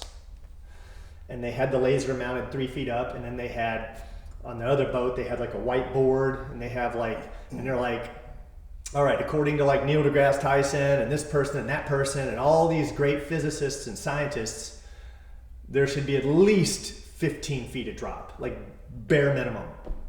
But when they go out on the flat ocean, there's not a wave on the ocean, and they go out 60 miles, it's exactly 3 feet. And that makes no sense whatsoever. Like if I tried to find the video where people who had the money have said, all right, I'm just going to go out and squash it, here we go. Why isn't that video out there? Like, you should be able to find that. And then there was people that said, well, ships go off and they go out in the ocean, you see them go over the horizon. But then it's proven on YouTube they don't. Once they go out of sight, if you have to take a high-powered camera, you can bring it right back in, and you can see exactly on the hole where it was, even when it's long gone. And then there was people, I can't remember between what 2 continents, but this person had a ridiculously high-powered camera, and he could see clearly where he wasn't supposed to be able to see. And like, I know these are, to hear these, according to science, we shouldn't be able to see that, right? Like, at least as far as I could deduce. Like, maybe I'm not a great scientific mind, but there was no drop. That these great people with like what looked like perfectly functioning minds to me, and had done all the math and said, well, why can't I see the drop? That's the simplest way, right? I should be able to go out with this laser, I should see the drop. Well, they couldn't find the drop. So then I started thinking about all these other ways. Could it be? Is there a way where they could be right and we could both be right? And there are ways. So it's fascinating for me to go out there and look at those. But there's one other thing that I find amazing. We have all these flight tracker websites, right? Mm-hmm. I don't know if you know this, but they track the flights all over the world. You can go out there and watch in real time. Did you know that none of them track over the ocean? Although they could just as easily. They could just as easily track over the ocean, but none of them do.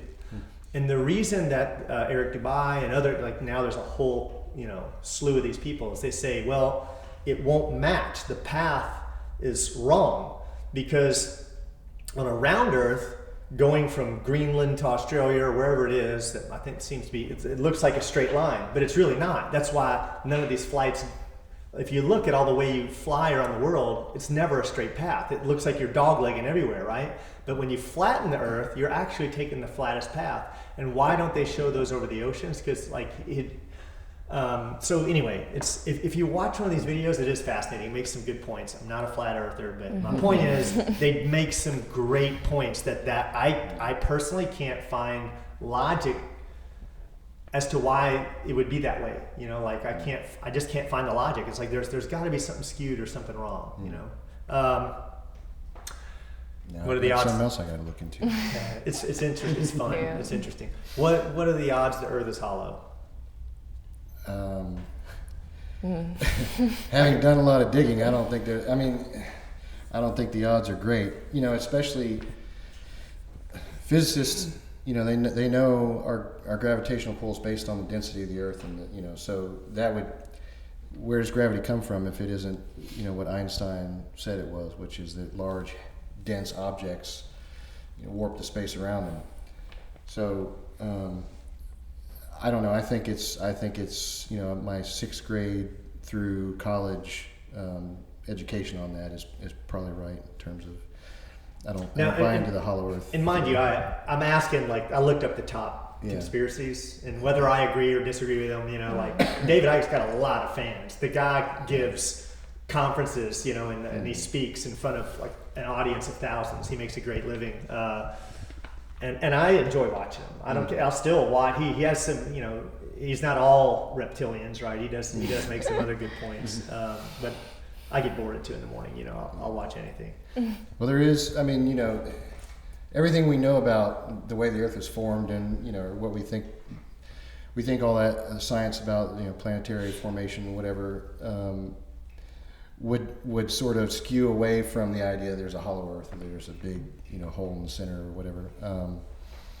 Everything from volcanoes and tectonic plates and everything, and how we think the Earth works, and about the magnetic field and gravity and all that would change drastically our understanding of how all that stuff works if suddenly we found out the Earth was hollow.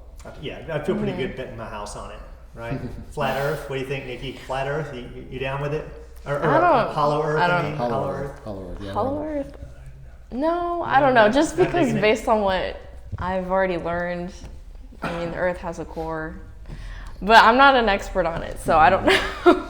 But based on what I know, it's not hollow. So that's all right. Yeah, none of us are experts on it. Yeah. Did we evolve from apes? Well, I think us and modern day apes evolved from a common ancestor. Yeah, I believe that.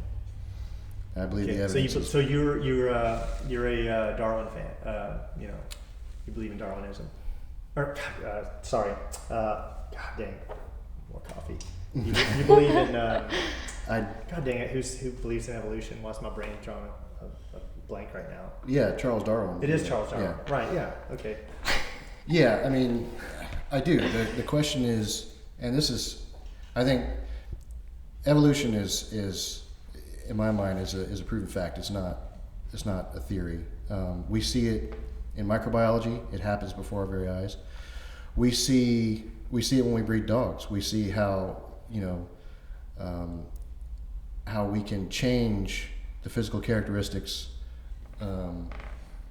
by breeding, which is essentially what evolution is, but just done over time as opposed to somebody creating a breeding program. So we see viruses evolve, we see large animals have evolved before our eyes, and then we see all the evidence in the fossil records and all this other stuff for animals that have long since been extinct, and dinosaurs and all that good stuff. So I think, yes, the question is, when this gets into religion, when we start asking, these questions is the Earth 6,000 years old, and are we different than the apes that look somewhat similar to us in terms of biology? We're 98% the same as chimpanzees and all that stuff, biologically speaking. But I think we evolved from a common ancestor. The only question I have is it evolution? The evolution is a fact, essentially. But what is not completely understood is whether or not it's evolution by natural selection. That's the theory.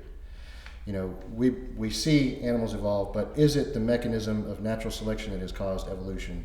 And because we're not on a big enough time scale for scientists to say, yes, we've watched humans evolved, from, maybe at some point in the future, wherever we reach our, have you ever seen the movie, WALL-E, where everybody's just fat and sitting around and floating in these chairs and got large, cups of soda that they're sipping from, and they can no longer walk, we lose the ability to use our legs or whatever. I think that's actually a prophecy. Yeah, at that point, then we can say, okay, we evolved from animals that used to be able to walk around into these things, but we just haven't observed a big enough time scale to determine what the mechanism is. We just believe our best explanation is natural selection. But it's interesting to even hear biologists talk about it. Like they will say, okay, the purpose of this trait that this animal has is so that they can do this. Well, evolution by natural selection basically says that an accidental mutation happened that didn't kill you. That's essentially what evolution by natural selection is. Mm-hmm. An accidental mutation in your genetic code came along, and because of that mutation, you didn't die, and you were able to reproduce and pass that trait on, whether it be blue eyes, or whether it be a different colored hair, or whether it be not having hair, or in certain animals like whales if you dissect a whale, you'll find little tiny legs and feet in them from when they were supposedly used to be on land and it went back into the water. Whales sort of devolved back from, most we think about the story of evolution is that everything came off the land, out of the water and onto the land, and it grew legs from flippers and all that and became. Yeah. Whales have the opposite. They went back into the water, supposedly, however many millions of years ago that happened. And you can see little tiny curled up, but they don't grow out of their bodies. Their tails just evolved into. And people will say things like, "Oh, the purpose of gills is to help them." Well, you say things like purpose, like somebody made that happen, like somebody or some force or maybe some universal consciousness said, "Well, we can do it better if we give this animal this, trait so that they can survive in the water or on land or whatever." But evolution, if you believe in evolution by natural selection, that's a pretty just sort of random. This happened, and you can't say because it just happened, and that animal didn't die and was able to reproduce. Did you know we don't have a single? Now, this is I'm assuming that what this was. I got this on a TED Talk. So, oh my gosh. I'm assuming, but usually we're pretty good about choosing some fairly intellectual people on TED Talks. Supposedly, there's not a single fossilized skeleton. I think he said, or even a bone, but definitely not a skeleton of a gorilla. Even though they go back millions of years, I think they said that's like 2 million years or something like that. We know that gorillas go back, or what? Like I don't know how they even know that without fossilized. But he said we don't have a fossilized skeleton of gorillas. Like we don't have them. There's not a single one on the planet anywhere. Like apparently the conditions for fossilized bones to happen is like so rare. It would be normal not to, if there were an evolution path, that would be absolutely normal not to have that. Like the odds of getting, it's like a ridiculous number. Like the fact that we have any fossilized, it requires the complete absence of oxygen. That's why you typically find, in like sap or whatever, whatever it turns into something else, starts as sap, amber, right? Yeah. There are certain mechanisms by that we've been able to find old animals. Freezing is one. Like we've got woolly mammoths that were frozen in the tundra, and obviously gorillas don't live in that environment.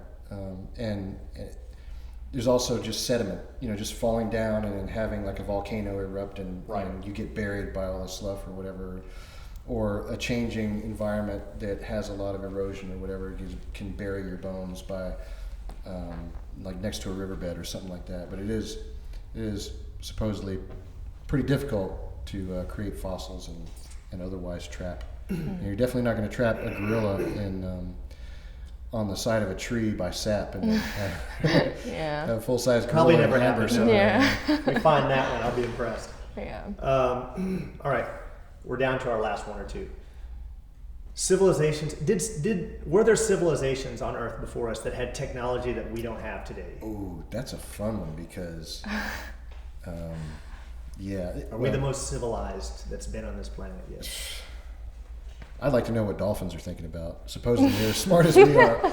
They just don't have opposable thumbs or whatever, so they can't have cell phones and the internet. But I would say, again, the skeptic part of me says I've seen no convincing evidence. There's always evidence of something, right? Like the pyramids. How do we build the pyramids without help from aliens or from people who are much more advanced than us? Was Atlantis a real thing?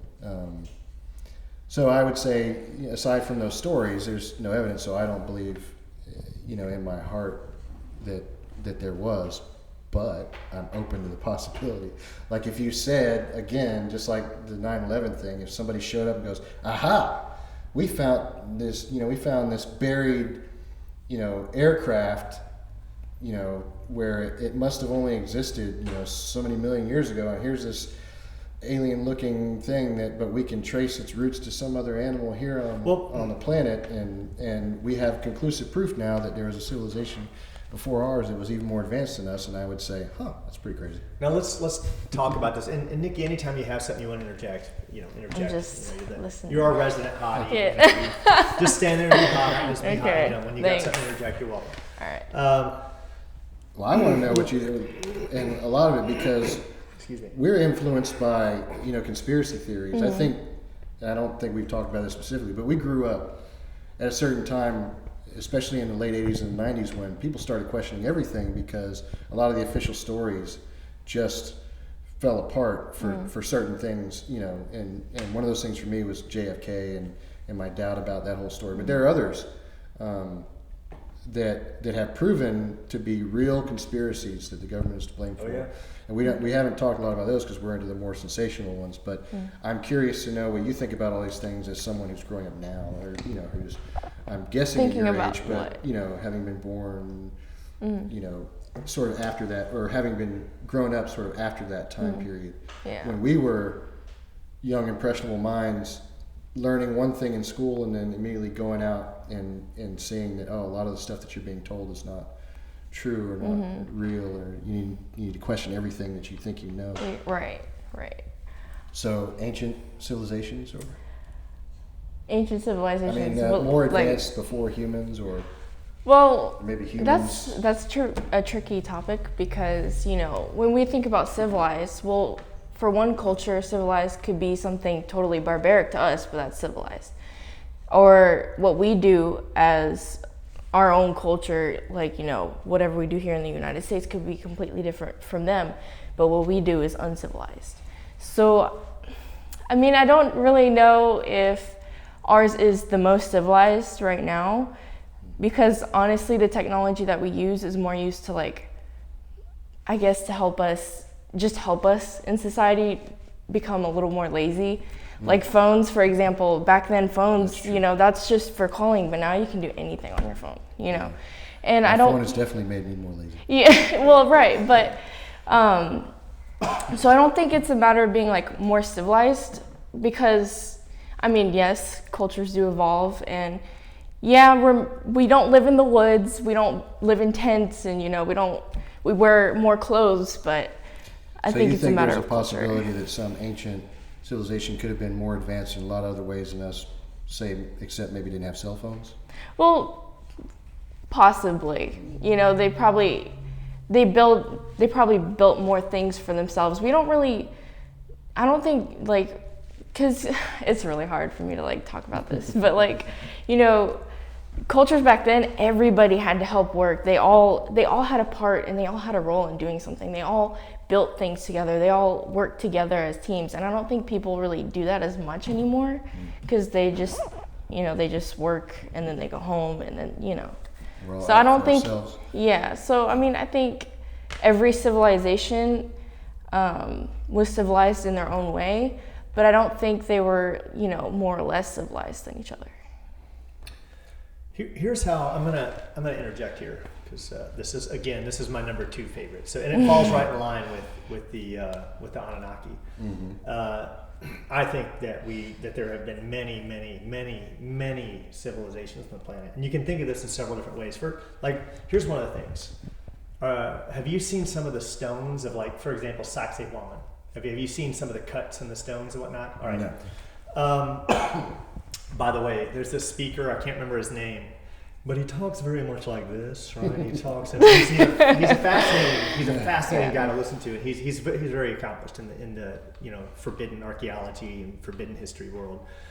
But I love it when he says Sacsayhuaman. He just says Sacsayhuaman just like this, and it sounds so much like he's saying with his accent, sexy woman, like. So I can never forget Sacsayhuaman, right? But Sacsayhuaman has these stones. So now you've ruined it. I just hear sexy woman. I know. I do too. So now you could actually get away with it. I'm going to start just calling it. Are you familiar with sexy woman? They have these stones that are multiple tons. They're just absolute massive stones. But one of these stones has 12 or 13 cuts. I'm talking ridiculous cuts. Like, it's cut like this, and then little corners, and then, you know, it's and they make walls like this, right? But that's not the fascinating part. First off, the fact that they're putting these walls together with all these different angles and cuts, right? And I can actually pull up this view of it. Actually, let me show you this real quick. Just I know we're getting off. It's like this Tetris. They were. Yes. Let me just show you this real quick. I know it's going to be one of the first images, so I'm going to show you real quickly. It's going to come right up here, and I want you to kind of get your thought on this.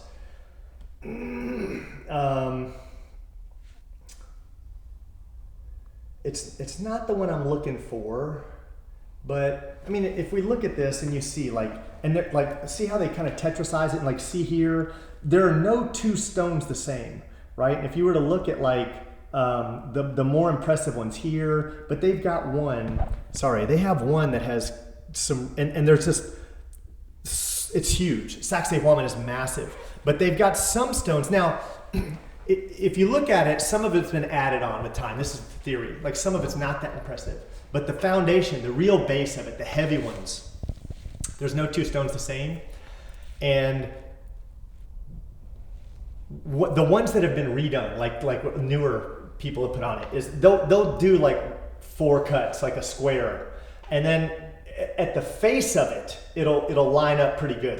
They could do that with copper and hammers or whatever. But what we're looking at Saxe-Wallman are these massive, massive stones that have a millimeter or less tolerance front to back. And today we could only do this with a CNC. The fact that it's even in the front like that is amazing. You can't get a piece of paper or a razor blade in it.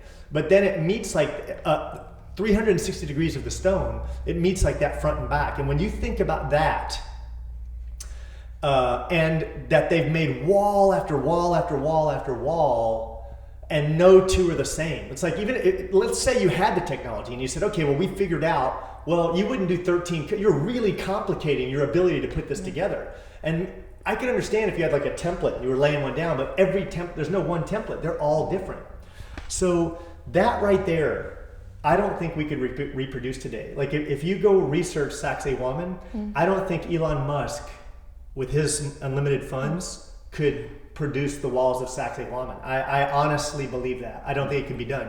And there's some other ones. There's another one in Mexico, and I can't remember if it's Tiahuanaco or Pumapunku. It's one of those. It's either Tiahuanaco or Pumapunku, where they have this stone like a door, and it's a thick, 3 to 6 inch thick, and you can see where they cut it off they have a sheer rock wall, right? And they cut it off and put it beside it. Now the amazing part is that it's got 1 millimeter tolerance. You see the rock there, but if you were to stick it in, it's only got 1 millimeter tolerance. Now that's not the amazing part. How'd they cut the back off? There's no entrance. So here they cut a door out, and we've got this going back and back, and it's all over. Whether it's Tiahuanaco, Pumapunku, whether it's Saxe-Wallman, whether it's 10 other of these ancient sites, this technology is all around the world. And then another things you look at is the stones are pillowed. So they didn't just we don't understand how they pillow the stones. We would have to grind them down. All of the stones kind of meet like this. The effort, if they had the tools that we say they did, first off, copper, there's no way you could get those angles and cuts and you couldn't do it. It just can't be done with how we say it's done. We have no idea how they did it. I think they had a technology that we don't have today. That's what I think. There's no other explanation. We can't do it today. So Saxe-Wallman, that's one thing to look at. Another thing is we can't date stone. We have no idea how old this is. We can say, well, we think it's 10,000 years old or 6,000 or whatever, but we really have no idea. What we do is we find things that break down, like wood or whatever, and we say we carbon date it, but that someone could have came there later and lived there. So the other thing is, have you ever seen Baalbek in Lebanon? Oh, crap, man. It's the most amazing thing in the world. Well, so here's the thing about Baalbek is, if you look at the Sumerians claim that there was a landing pad, right? They said that we used to ship off the gold, right? Well, check this out. I think everyone on the planet needs to know about Baalbek because it's absolutely unexplainable. Baalbek today has, come on, why is my internet so slow? Only when it matters, right? Yeah. Only when it matters. Come on, man. Only when you're watching lizard people. Well, what's happening is somebody has caught on to the fact that you're starting this podcast. And they're interfering with your ability to spread these ideas. Yes. So Baalbek is like what's essential. The Roman, I forget the name of it. It was like a library. I can't remember what it was. The Romans built on top of it, but the original Baalbek was like essentially a landing pad. And and it was made out of stones, perfectly cut. Absolutely massive. I'm talking on a scale that we arguably cannot lift today. Like, I want to say like 600 ton, massive, perfectly square, and it's slowly coming up. I think my internet's dying. But if you've never seen Baalbek, look it up. I don't think we can do it today. I don't think we have I don't think we have cranes that can lift. And then the other thing is like you see where they were quarried, right? So you can go and see where Baalbek was quarried. Like for example, so there's some images of Baalbek right here, and you see people standing on these stones, and they're like 100 feet long or longer, and like 30 feet across and 30 feet, and it's this whole massive foundation. And if you read about Baalbek and the size and weight of these stones, right? And this is like 50,000 square feet. And they say it was a landing pad. That's what the Sumerians say it was. It's in the same place as, right? They say that this is where, if you read about it, it's like it was built as a huge landing pad. And you can see how ancient the stones are, right? But we can't lift those today. Like we don't have a crane on the planet. Now, in research, go back, correct me if I'm wrong. But if we do, I guarantee it would be in the last 5 years. So two fascinating things. A, how did they lift those if we can't do it with our hydraulic cranes today? And B, how did they cut the bottom off? Like that's a fascinating thing to think about, right? Like, oh, we see where they quarried it. I can understand. You could carve away the sides. Mm-hmm. But how do you cut the bottom? Like, I mean, this is a simple question. You're in construction, you'd have to be able to fathom this. Like, how do you take a 600 ton and cut the bottom off, right? Like and they did it again and again and again and again, and like Baalbek is one of the fascinating ones for me. So if you look at Sacsayhuaman or Sexy Woman, and you look at Baalbek, those are the two for me. If you want to go back and look at those, but Sexy Woman and Baalbek. And another one is another fascinating one for me. The last one is Kailasi Temple. India has all these, they have this temple, and it's cut out of a mountain, concrete, stone, right? It's just carved out. The entire thing is, you can walk inside it has different buildings, but it's all cut out of one stone. That's right. We still have the other one going. Okay. So we must have hit 32 gigs. We have 2 going. Let me just verify one's good. Well, we still have the audio, even if both of those cut off, but I don't think they did. We still have the audio. So okay. So let's finish up. Let's wrap up. I'm sorry to go on there. And I know it's more stuff to look at. I know it's hot in here. My AC is not running right, but it is running. It's not right. I did crank it up. You're trying to shut us out. Yeah. All right, we'll blast through these. So I wanted to keep it at about 3 hours, and we're still on time. Noon. We still got a little bit. It's only 2:00. Favorite TV show? Now we're into personal time. Favorite TV show? Walking Dead. Yes. I was hooked for a long time. I cut over to Game of Thrones, so Walking Dead was good. Well, Game of Thrones is definitely one of my favorites, for sure. In fact, I just met George R.R. Martin in New York when I was up there. And of course, everybody wanted to know when his next book was coming out. I was the nice guy who didn't ask that of him. But I love Game of Thrones. It's definitely great. It's coming to an end though, so I'll be sad. Favorite movies, comedy. What's your favorite comedy movie? Oh man, favorite. You can always interject if it comes to mind. You say one. Let me think for a minute. Well, I haven't. I mean, you guys are older than I am. I'm not gonna, be like that. Pop it out there. But so far, based on what I've seen, I really like Tropic Thunder and Major Payne. Okay, I like Tropic Thunder. I don't know.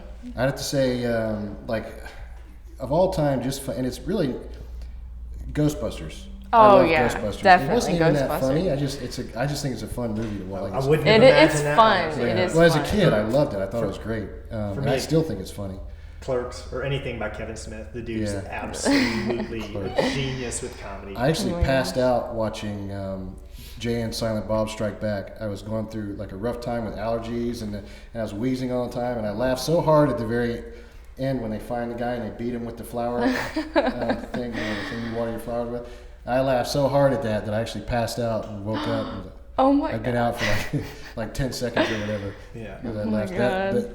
those are funny movies. It's all that mall rats, chasing Amy, I just saw a really funny movie the other night. If anybody hasn't seen Blockers, what? if you haven't seen Blockers, that's a funny movie. Blockers? Yeah, it just came out. Are, the new one where Yeah. the parents are trying to. That, Yeah, that movie's that's genuinely called funny. cock blockers. Yeah, cock blockers. Yeah. I mean, well, it's just like a chicken. Yeah, it's cock Yeah, blockers. but it's like silent meaning, you know. yeah, yeah. exactly. Yeah. But that's a funny movie. I've only seen the trailer for it, so. That was good. Horror, favorite horror. Man, I have to say, I really liked. Going back, I really liked this movie, John Carpenter, Thing, and The Thing. Or, I can't remember if it was The Thing or Thing, but. Yeah.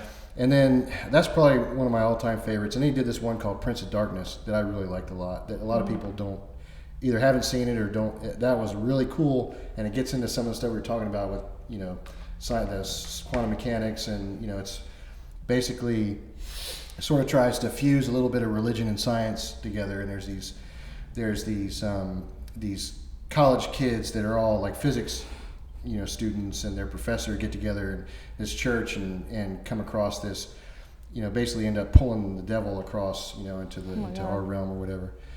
And then I just saw It, the remake of Stephen King. Yeah. That's a That pretty was good one. Great movie. I thought that was great. So those three. If you're into aliens and stuff, though, I don't know if you've seen this. It's called The Sixth Sense. Oh, And- wait, The Sixth Sense, yeah. Or no, not The Sixth Sense. I'm sorry. The Fourth Kind. Oh, I'm sorry. I've not No, seen no, that. no. The Fourth Kind. That's and my it's favorite found. that's got like it's like about aliens and it has like actual footage. Now of course people are gonna throw it off and they're gonna say, oh, that's not real. But I'm still scared to watch it again. Like just from watching that. That gets under your skin. Who's the favorite sci-fi? Last movie question. I guess I got to go with Empire Strikes Back. Oh yeah. Aliens. I'm an Aliens fan. Aliens fan. That was so. I liked Oh, Aliens. Aliens came out. It was just Aliens was great. absolutely. The artwork was ridiculous.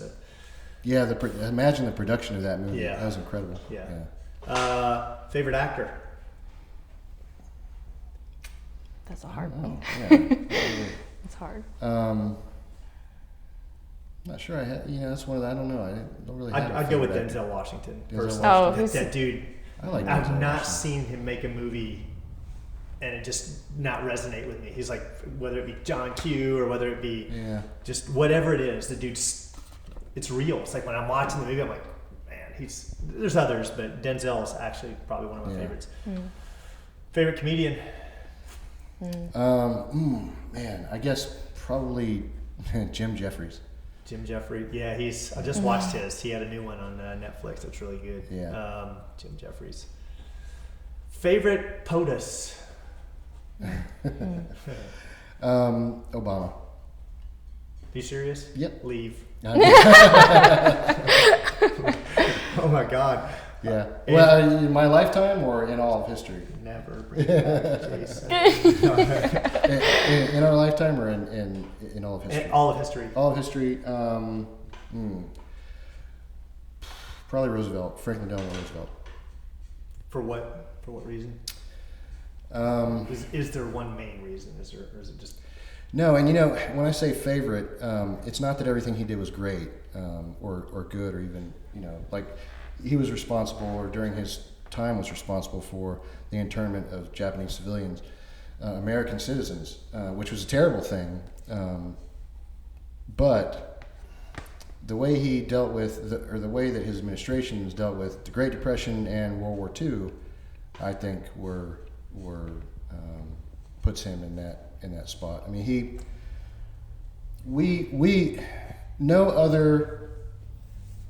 no other event in recorded history has changed the world as much as World War II. And if you don't understand that in terms of things that happen to human society that alter the course of human history, that humans themselves do. Like if a giant asteroid came right now and we had a nuclear winter, that would obviously greatly change the course of human history and other things like. But if you're just talking about humans themselves and what they do to each other that could influence human society, nothing is greater than World War II in terms of how it altered, fundamentally the shape of the world and our position in it. And we enjoy our place in the world because of how, where we stood at the end of World War II, and the way that we were positioned after the war was over, and the way that we fought the war. You have to give him a lot of that credit. Have you ever looked into the theory? Like there's a documentary out there called Hitler: The Untold Story. I found out some fascinating things. Winners write history, and don't persecute me, guys. I'm not a Hitler fan, but I believe in researching both sides of everything, right? Because we can't just take what the government tells us, and we do. We absolutely did that with World War II. The government just said, Hitler did this and did that. And if you go back and look, there's a couple interesting things. First off, I think it was Poland kept killing Germans, right? This is, and Hitler kept saying, look, if you don't, and this is all documented, like in Hitler, The Untold Story, they share this, and he kept telling them, look, if you guys don't let my people go, we're going to come in there and do some damage, right? And eventually, after 3 times and at 3 different peace summits, he kept saying, let them go, let them go. They were actually going there and killing all these German communities. The Polish were, according to this documentary, and then Hitler goes into Poland, right? And this is the interesting thing. Hitler, apparently, if you listen to Hitler speak, and I listen to a lot, I speak decent German, and so I actually get to understand when he speaks. He was against the Jews. And if you look about it, like arguably we have this problem where our society is ran by Jews. And I'm not a Jew hater, this is the theory, right? But if you look at it, our media, controlled by Jews. Our banks, controlled by Jews. Like if you look at, and apparently the Jews, like 1% of the population, which is all Jewish, had amassed all the banking and the media and all the control and power over Germany. And Hitler believed that the Jews had stripped the wealth of the German people. This is what he believed. Now, I didn't know this, but in the Versailles Treaty, it's actually in the Versailles Treaty, you can reference this. Yeah. Hitler told every Jew to leave the country. He basically, in Hitler's mind, he said, well, Jews are just bad people because they don't care about, if you're not Jewish, they basically, if you're Jewish, it's fine. They're one of them and they'll help each other. But if you're not Jewish, they will strip you of your wealth. This is his theory. So he told all Jews, get out of Germany. And in the Versailles Treaty, it's documented. And I've seen this shown, and where he said, I will pay for you and all your belongings to go back to wherever it was, Palestine or wherever. He said, look, I'm going to fly you back there, right? And this is documented, and that's I don't think that's really disputable. So he gave them several chances to leave, and then whether he flipped his lid or whatnot, obviously there's even people that believe that the Holocaust didn't happen, and I'm not saying that at all. I'm not even, it is a conspiracy, right? But the truth is, I shouldn't say that. There is an argument that Hitler told the Jews to leave because they were stripping wealth. And he offered them to leave with no persecution whatsoever. He just said, look, you can leave our country. So there's this whole alternate, and I have to watch that, right? Because I don't take anything for granted. And it is a fascinating documentary. I'm going to back up and add in one more conspiracy thing, because you mentioned it, and I forgot to touch on it. You had mentioned that about civilization kind of starting over several times. You said, what if we went back 100 million years or something like that? And you kind of inferred that maybe there were earlier civilizations. Was that something you were inferring? Or no, my point was there have been these mass extinction events throughout history. Right. And what if if we were talking about, go back 200 million years and there was a great extinction event that, killed like 80 or 85, 90% of all life on the planet. What if some of those living organisms that were alive back then had been able to go through history without anything checking their growth and their evolution? At what point would we have evolved some highly advanced, race of beings, and they had, been left to have millions of years of their own evolution and development of society.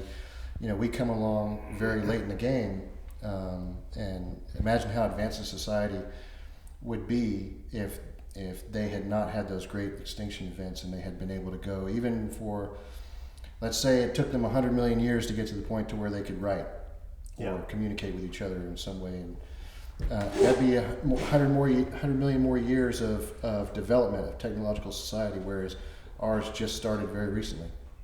So agriculture for us is 10 to 15,000 years old. 10 to 15,000 years before BC. Did you know there's people? There's a theory out there that civilization gets reset every random number of time, and like every 15,000, 30,000, 50,000, 100,000, 5,000, like every so many years, civilization gets reset. And I'll share the theory with you, but there was a bestseller written by a guy named Immanuel Velikovsky in 1950. It was called When Worlds Collide, and he theorized, and this was his theory, that we keep getting wiped out and starting over as a civilization. We lose all our knowledge and we have to start over again. And I'm going to really condense this and make it simple for the sake of the time of the podcast. But he believes that the evidence is in the moon. We can't see the damage that's been done to our Earth because of forestation, right? Like, we through the forests we can't see. We can't just look and see all the craters that have hit the Earth. But if you look at the moon, there is not a barren spot. In other words, it's crater on top of crater on top of crater on top of crater. And that is evidence in itself. Now, some of the craters on the moon, this is all new knowledge to me, were 600 miles across. And we talk about the damage that would be done to our globe or our world if something as big as the Empire State Building hit, an asteroid the size of the Empire State Building. The moon is clearly evidence, and I actually agree with this, that we are in a constant state of bombardment. Constant, like just absolutely constant. And again, that's a lot of the speculation for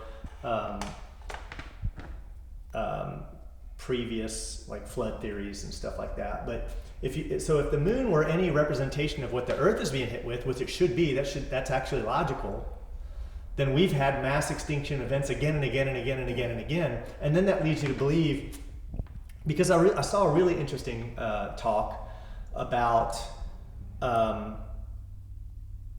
let's say we achieved well beyond where we are now.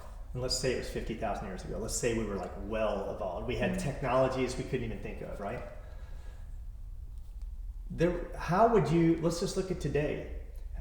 If you knew in 5 years we were going to get hit with an asteroid, how would you save data for 5,000 years from now? How would you leave that data? How would you leave it for them? Could you? Yeah, I mean, you'd have to. How would you have any assurance that any data you left behind would be able to be interpreted by them? That they would have any language that you could understand? Well, so wouldn't every car in America be completely gone in 5,000 years? Seriously, is there a building that would not turn to dust? Like, oxygen destroys everything, right? Like, oxygen just tears down steel, it tears down everything a car or a building's made of. Well, how do we store data today? Hard drives, disks, floppy disks. CDs don't work after a couple months, a year, 2 years, right? They deteriorate too. So how would you? And that's the thing. So if you take that into consideration, it's very likely that we've had much more civilized, or we've been much more civilized in the past, and we've started over. Because even though you can work your cell phone and we talk around the world right now, if that infrastructure was gone of building cell phone, you couldn't reproduce that cell phone, you couldn't reproduce a car, and in 2 generations it'd sound like witchcraft to the kids. It's like, yeah, we could communicate across the world, we had these devices, so it's actually very plausible when you think about it, that theory that we're wiped out every X amount of years. Yeah, I guess the best way to preserve it would be to put it in orbit. So maybe there's something floating around up there we just haven't found yet. It's there, the Black Knight. It's there. Satellite, it's there. Read about it. It's there. Okay, so favorite book and author besides yourself? Yeah, I definitely wouldn't be my favorite author to read. That's for sure. I get tired of reading my own stuff pretty quickly. Probably Cormac McCarthy, and No Country for Old Men is one of those books I can read over and over again. I watched the movie. Is it the same? It's pretty much the same, yeah. That was the actor in that dude, the villain. I don't know his name, but yeah. It was so good. God, it's not coming to me right now. But I'm gonna lose all credibility with my non-existent viewers. Hopefully one day I'll have viewers, and this will be the opportunity to lose your credibility. I have not read a book since middle school. I think the last book I read was Chocolate Freckles by Judy Blume. It was an excellent read. Really good. I can't. Now I listen to audiobooks. I love, and I watch TED Talks every night. I watch documentaries. I need visual. I just can't. It goes too slow for me. Like I start to fall asleep after a while. I can't read. I admire people that read. I'm like, God, they must be more intelligent than me. I can't read. I can watch documentaries all day long. I can watch TED Talks all day long. But I need visual. I just can't. I can't visualize it without. I have a hard time reading fiction. I read a lot of nonfiction. I read a lot, everything from history to political science, to, whatever. I can gobble that stuff up all day long. I mean, and I've had to sort of back away from it, but I used to, every document that I could find that was available from the federal government, I would download and read, whether it be the budget, whether it be, anything put out by CBO or OMB, or anything that interested me from whatever, any government document you can imagine, everything from environmental reports put out by the state of Florida. I just loved reading anything that all that stuff interests me, and I can read it all day and all night. Give me a fiction, just give me a novel, and I'll find myself night after night reading the same page over and over again because I fall asleep and I go back and try to read. A book has got to be really good. Yeah. Really good and really fast moving for me to get engaged if it's fiction. Yeah. And so I don't read nearly as much fiction as I'm supposed to as an author. I want the condensed story. That's what I want. I want it condensed. It's like I want to know about this, but I need it condensed. I want to know about this, because I want to be very knowledgeable about a lot of things. I don't have the time to be super knowledgeable. Super technical about everything. Yeah. So that's more. The exception to the rule is like anything Zechariah Sitchin writes. Anunnaki. If it's about Sumerians, Anunnaki, Zechariah Sitchin, or Nibiru, whatever, then I'll make the exception. Now we're moving into If You Could. If you could, with Jason Backlund. Jason, if you could have any job or profession, what would it be? Well, I guess I have it. Like I said, I make a little money from writing, but it's not enough to live on had I not saved enough money for my previous career. So I'd have to say that if I could just make more money doing what I'm doing, I'd be happy. The one that I go back and forth about is if I could be like, a musician that was able to pay for his, able to make enough money to live that way. And I don't mean like scrape by, but live as well as I'm living now, playing music. It'd be hard for me to decide which one I wanted. So it sounds like you're an artist, whether writing and guitar and like your passion is definitely related to artistry. Yeah, for a long time I thought I'd be an actual artist, drawing, and sorry, all musicians are artists and all writers are also artists, but I mean like I did a lot of drawing when I was younger, drawing in charcoal and painting and stuff like that, and I thought I was pretty good at it, but it just sort of fell by the wayside. So if I gave you $1 million today What would you do with it? What, say you have $1 million. What would you do, or do differently, or what would you buy? I would save it all. I wouldn't. I'm too practical, and especially given the way I have to live now, and knowing that I've got some money set aside, and that I'm trying to make it last up until retirement in case writing doesn't become the most lucrative career in the world. So if somebody gives me $1 million, to me that's just security. Mm-hmm. I put that in the bank and live off the interest. That's what I want, honest answers. So now I foresaw that answer, and if you had to spend $1 million today, how would you spend it? You got to spend it. First would be travel. I would satisfy my curiosity, going to all the places I haven't been able to go to. And Europe would be first on the list. And then I guess if I had to buy stuff, I'd buy a nice car. I drive a lot, so I just want to be comfortable. I want to have I've got a nice car now, but it's a little bit older, and little things really get on my nerves and drive me insane. And the Bluetooth between my iPhone and my car cuts out every once in a while. I'll be in the middle of jamming to a good song, and it'll just cut out for like 30 seconds or whatever, and then come back on, and that irritates me. So I definitely a nice car with good Bluetooth. Nice car. Probably a Mercedes simple, or something like that. Maybe another Acura. Yes. Let's step it up another now. Now, what if you had complete financial freedom? What if you had $1 billion? How would that? What would you do? What would you buy? How would that change you? I would So once the way it would change me it would definitely change the amount of money that I give to other people and other causes. So I donate to various charitable, everything from cancer research. There's a group called Ryan's Wells. This kid in Canada, and one of the biggest problems in sub-Saharan Africa is their access to clean drinking water.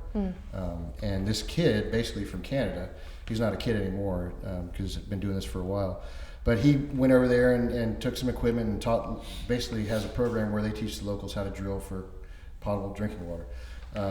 So I would throw money into stuff like that. I would more try to throw money into finding a cure for cancer, and I would be more philanthropic. Of course, I would have all the stuff that I wanted, nice house and nice cars and all that. But $1 billion is a lot of money. I mean, I could live my wildest fantasies with less than $100 million, which is, and I've got some I'm talking about yachts and multiple properties around the world and living high, beautiful apartment in downtown Manhattan and a ski resort, house on the side of a mountain and a ski. I mean, you can do all that stuff, and then when you're done, you've spent maybe $100 million on fulfilling your wildest fantasies and still have enough money to maintain that lifestyle until you die. And then you've got, $800 million left. What are you going to do with that? I'm gonna figure out a way to do as much as I can to benefit everybody else around me. Nice. If you were magically the president of the United States, what would you change? What would be your key? What's the biggest thing you would go after? For me, it'd be window tint laws. Yeah, window tint laws. That's a big one. I don't know what the federal government says about window tint laws. Those tend to be state and local type things. I probably access to affordable health care. That's a big one for me because of some personal experience that I had, not me personally, but like for instance, my mother who just passed away from breast cancer, and having seen my grandparents, this is getting a little political, but people don't realize, for instance, there's sort of the misunderstanding about what our tax money goes to by a lot of people, and they don't realize, for instance, when people who don't like, for instance, welfare, what they're saying when they say, well, I don't want someone to get, my tax money for sitting around not doing anything, and they don't realize the biggest expenditure of what we call welfare, means-tested federal government programs, is Medicaid, and the biggest expenditure for that is nursing homes. So my grandfather was a 27-year vet in the military, served during Vietnam. He was in the Army Air Corps before it was called the Air Force, and then he served in the Air Force. retired as a master sergeant. Then he worked another 20-year job selling cars. And then after that, he had his own business like if you bought a car and they didn't have the color you want, he had a business where he would go get the car from no dealership and drive it there so that you could have the color and the features you wanted on your car if they didn't have it on the lot. And he made pretty good money doing that, and he saved his whole life, lived in one house, paid it off, had a good retirement plan, had all of his health benefits covered from military retirement and TRICARE and all that. Couldn't afford to keep my grandmother at home and take care of her when she had Alzheimer's disease, and couldn't afford to put her in a nursing home. Kept her at home as long as he could, but she had to go into a nursing home, and so they had to apply for and receive Medicaid. And because my mom was living there, they were one of the households that receives welfare, even though my mom worked full time. My grandfather was retired from the military, owned 2 successful businesses. He didn't need the money for himself to live, but you can't spend $150,000 a year on a nursing home, and that's cheap. That's not a very expensive nursing home. And you can't save enough money in your lifetime to do that unless you're a multi-millionaire.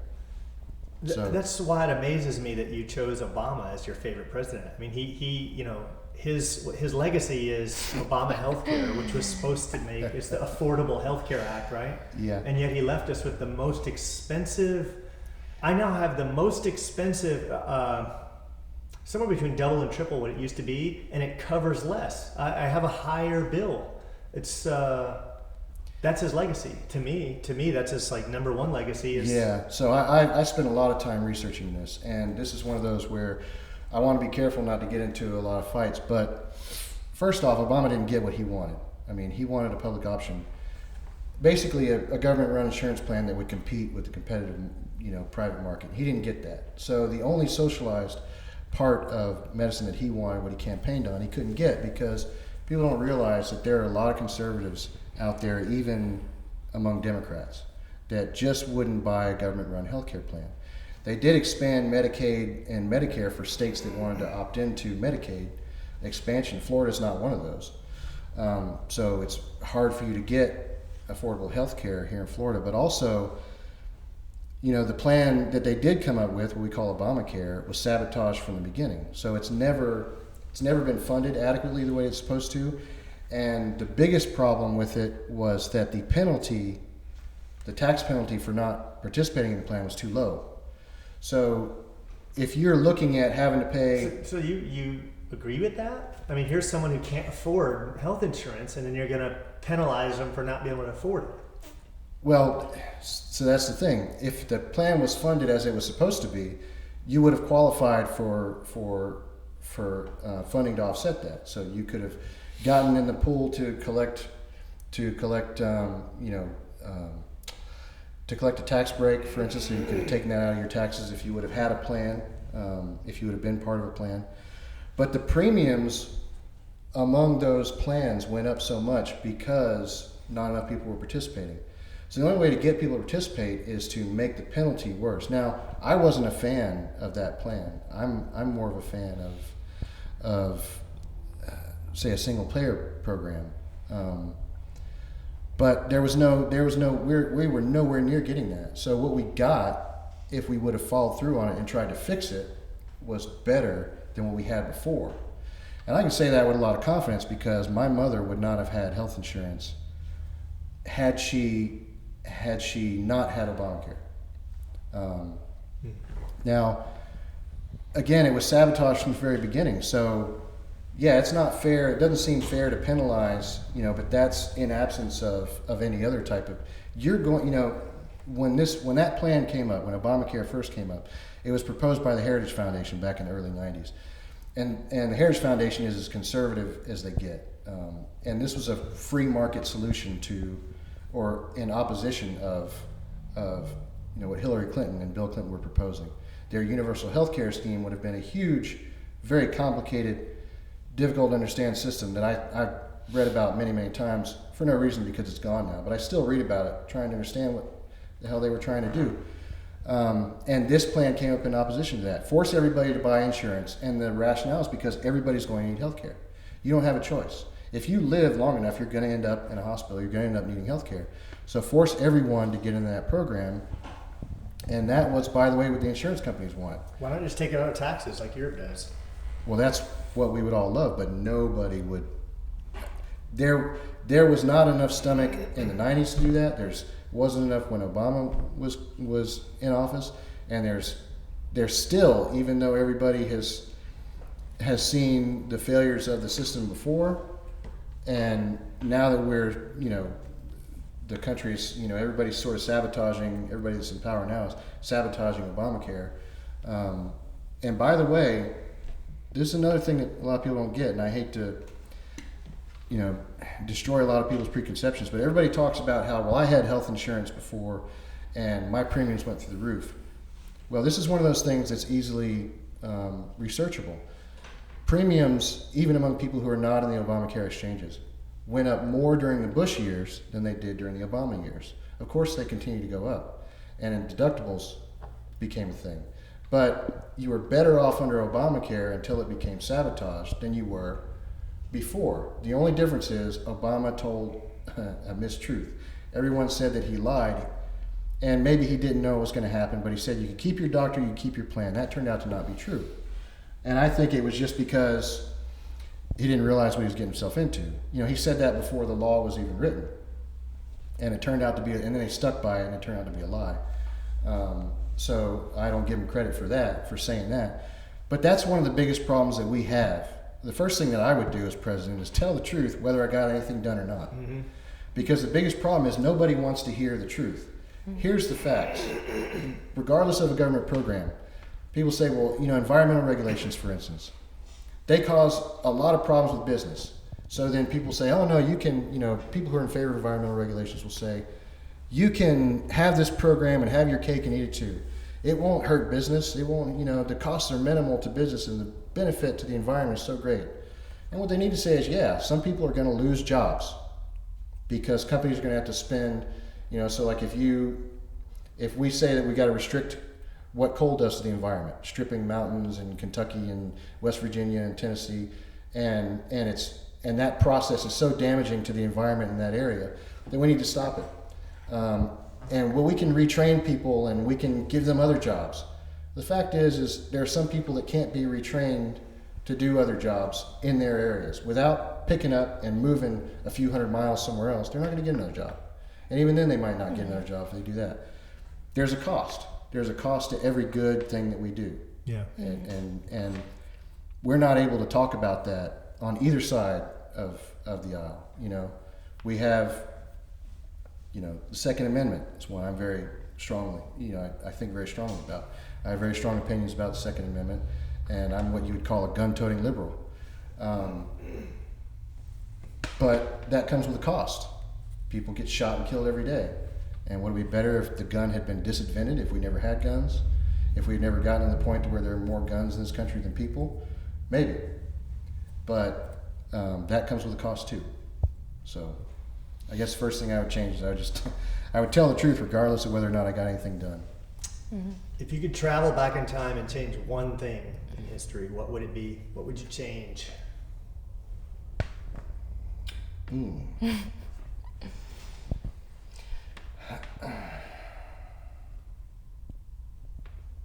Tough one, huh? Yeah, because there are a lot, but I think probably somewhere along the way there was a chance for us to change our reliance on fossil fuels, and I think I'd probably change that. That would probably be the biggest thing.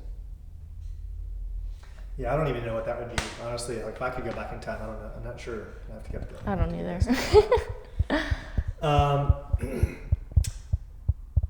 If you could have dinner with anyone. Ooh. Alive or dead? Alive or dead.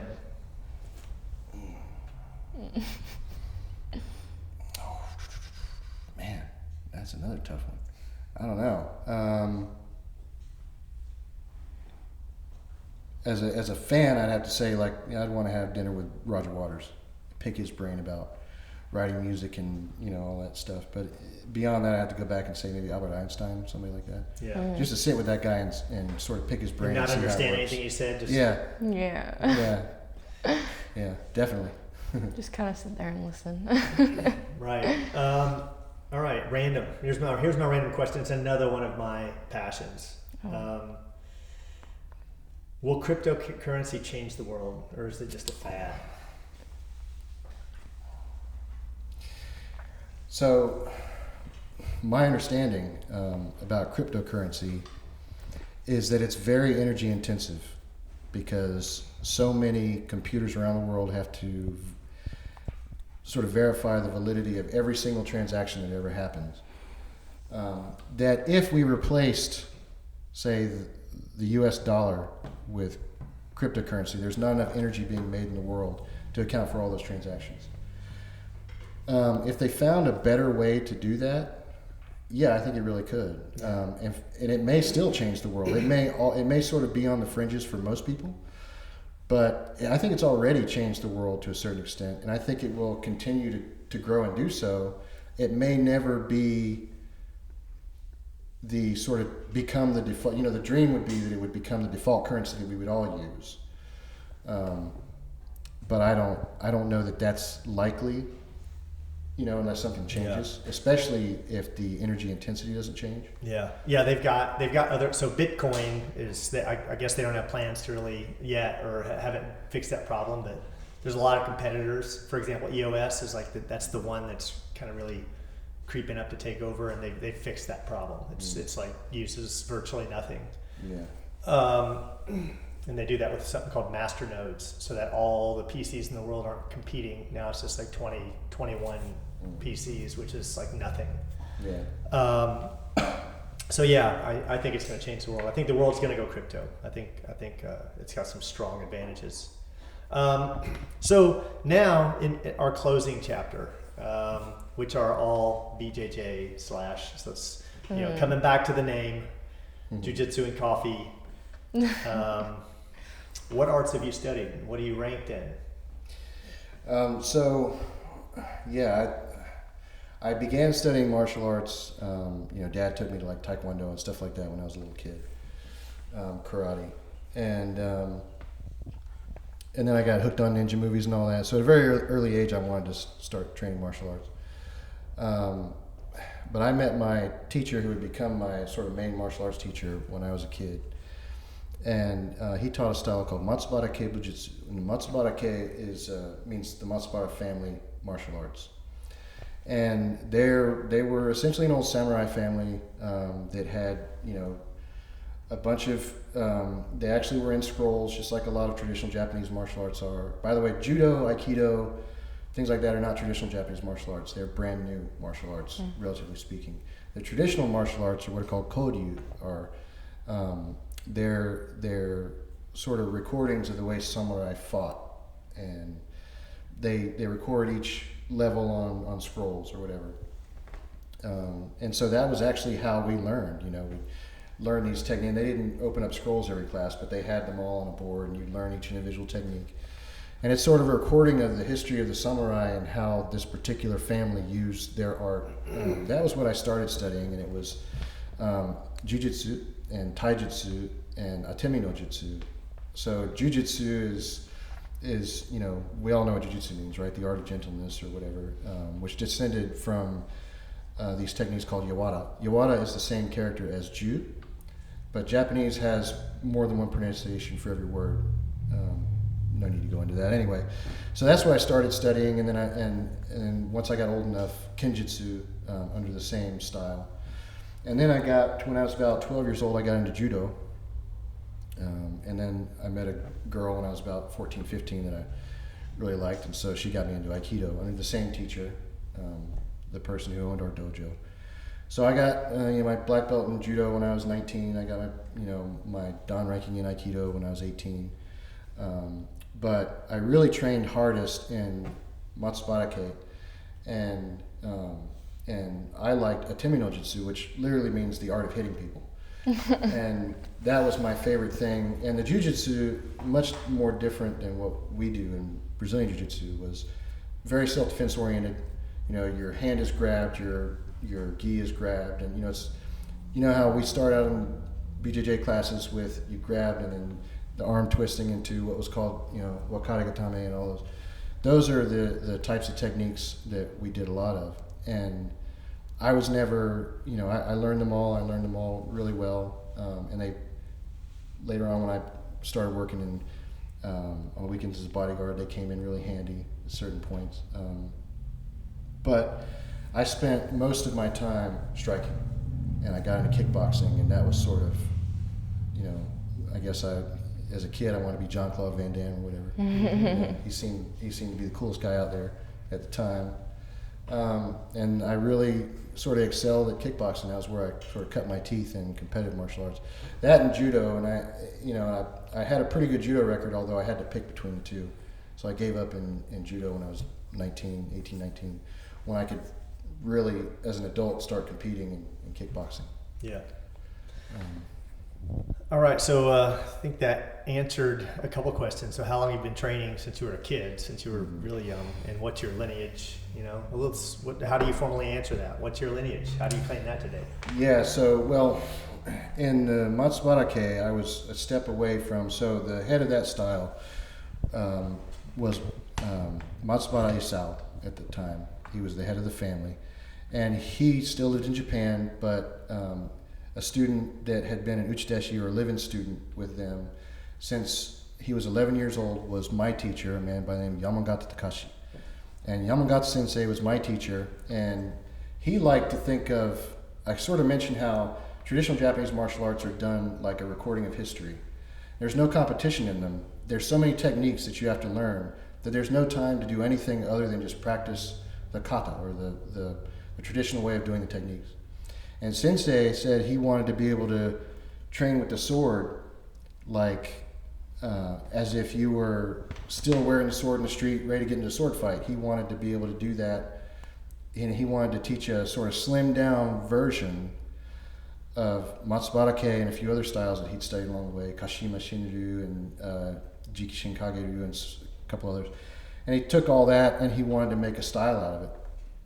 Really, he wanted to supplement what we were already doing, and he needed somebody to work with him, and so I said I will, and so I became sort of his number one student, and we trained in the sword, and I said I'll do that if we do the same thing with self-defense techniques and striking, and so we did that. We took our Goshin Jitsu and Atemi no Jitsu and Jujitsu, and we sort of, instead of having 1,000 techniques, had a limited amount that we could then spar with the other students, and make it so that it was more practical and usable. And then when I moved to Gainesville, I started teaching Yamagata Bujitsu, which is my teacher's name, and that means Yamagata style of martial arts. And then I created a school called Kobushinkai. So Yamagata Sensei gave me what's called a Menkyo Kaiden, which means like you're licensed in full style, go on your own, open your own school. And then the teacher who had owned the school, Tomoda Sensei, the one who taught me judo and aikido, after Yamagata Sensei passed away in '97, because we always wore hakama, and there are no belts as far as that traditional side goes. He said, well, if you're the head of your own school, then in Japan you wear a red belt. So he gave me a red belt. And I thought, okay, it didn't matter to me. I'd never worn belts like that before. So anyway, some people look at me and when I wear my Kobushinkai red belt, and they're like, what do you think, you're a 10th degree? No, it doesn't mean that. It doesn't mean that at all. It's just a symbol of somebody who runs their own school, their own dojo. So I did that. So I guess my lineage would be Matsubara-ke and Yamagata Sensei were my style and my teacher growing up. And then Yamagata Sensei was the biggest influence I have on martial arts, and his theory was do whatever works and incorporate that as your system. So beyond that, the judo is Kodokan Judo, and the Aikido is Yoshinkan Aikido, both taught to me by Tomoda Sensei. And then after that, when I was teaching in Gainesville, I did a little bit of groundwork with my students because I felt they needed to know something. And there's a lot of traditional Jujitsu and Judo. This guy comes in, and he's wearing shorts. You know, they're wearing the No Fear. You remember those shorts with the eyes on the back? And a guy that I was training with, you know, we were all renting space in this one school. He said, "You gotta go train with this guy. He's really good." So he jumps guard on me, and I'm on top of him inside his guard, and you know, I basically got my hands on his chest, looking to sort of strip his guard, and he just arm bars me, and I'm like, "That's bullshit. Let's do that again." So he arm bars me again, and he triangles me, then he arm bars me again, and it's like, okay, I've been watching a little UFC, but I didn't know there was this much of a difference, like, because I have been on the ground some. So I started working out with those guys, and he was a blue belt. His name was Mike Lee. He was a blue belt under, right? He owns the Jungle now. Yeah. He's now a very high-ranking black belt under Ricardo de la Hiva. So that's where I got my start in sort of BJJ. He just kicked my ass, and I said, this is really cool. So I did no-gi jiu-jitsu as much as I could from that point, say 1998, up until I moved here. And then I started a group of people who mostly wanted to learn self-defense, but also everybody was in the UFC, so we did some MMA training, coached a few guys and some amateurs and a couple pros, and then it was Mike that led me to you, Mike DeBartolo, if you remember. And then you kicked my ass, and I was like, okay, there's another level to jiu-jitsu that I'm, that I need to learn, and that's when I came in and started training with you. Yeah. And then from there it was to Luis, and probably not the shortest answer you wanted that you were expecting. Have you ever been in a street fight? Yeah, I've been in a lot of street fights. If you had to guess, how many? I say this, I'm going to sound like a bit of a hoodlum because I kind of was one. I went through a rough time when I was a teenager. So I guess over 100. Yeah, I've seen, and then I did bodyguarding on the weekends, and we got into some scraps for that when I was between high school and college. So I've seen my share of scraps. Yeah, I never started a fight in my entire life, but I was never like the second somebody was like, "You want to?" and start bowing up, I'd be like, "All right, let's do it." Yep. Yep. Most brutal / violent fight. Do you recall one that was just more brutal than any other? I hope I can't still get in trouble for this. Yeah, I got into a bar fight, and I still have a little scar right here. So between street fighting and between being in, trying to be a bodyguard on the weekends to earn money to go to college, I got into, I've had 3 instances where I've had knives pulled on me, and 2 instances where I've had guns pulled, and I'm still alive. But I had this one fight in a bar, and there were 2 guys, and one of them, so anyway, fight broke out, like it does. I don't even know exactly what started it, except that there was a guy standing next to me, and he was looking at one of my friends, and he was all bowed up, like, I just heard him saying, "I'll kick your fucking ass," and all this stuff, and so I just got in between them, and then it just blew up. Like somebody came from out of nowhere, hit my friend, and I'm looking around, and I'm fighting this, and we're like throwing chairs at each other and shit.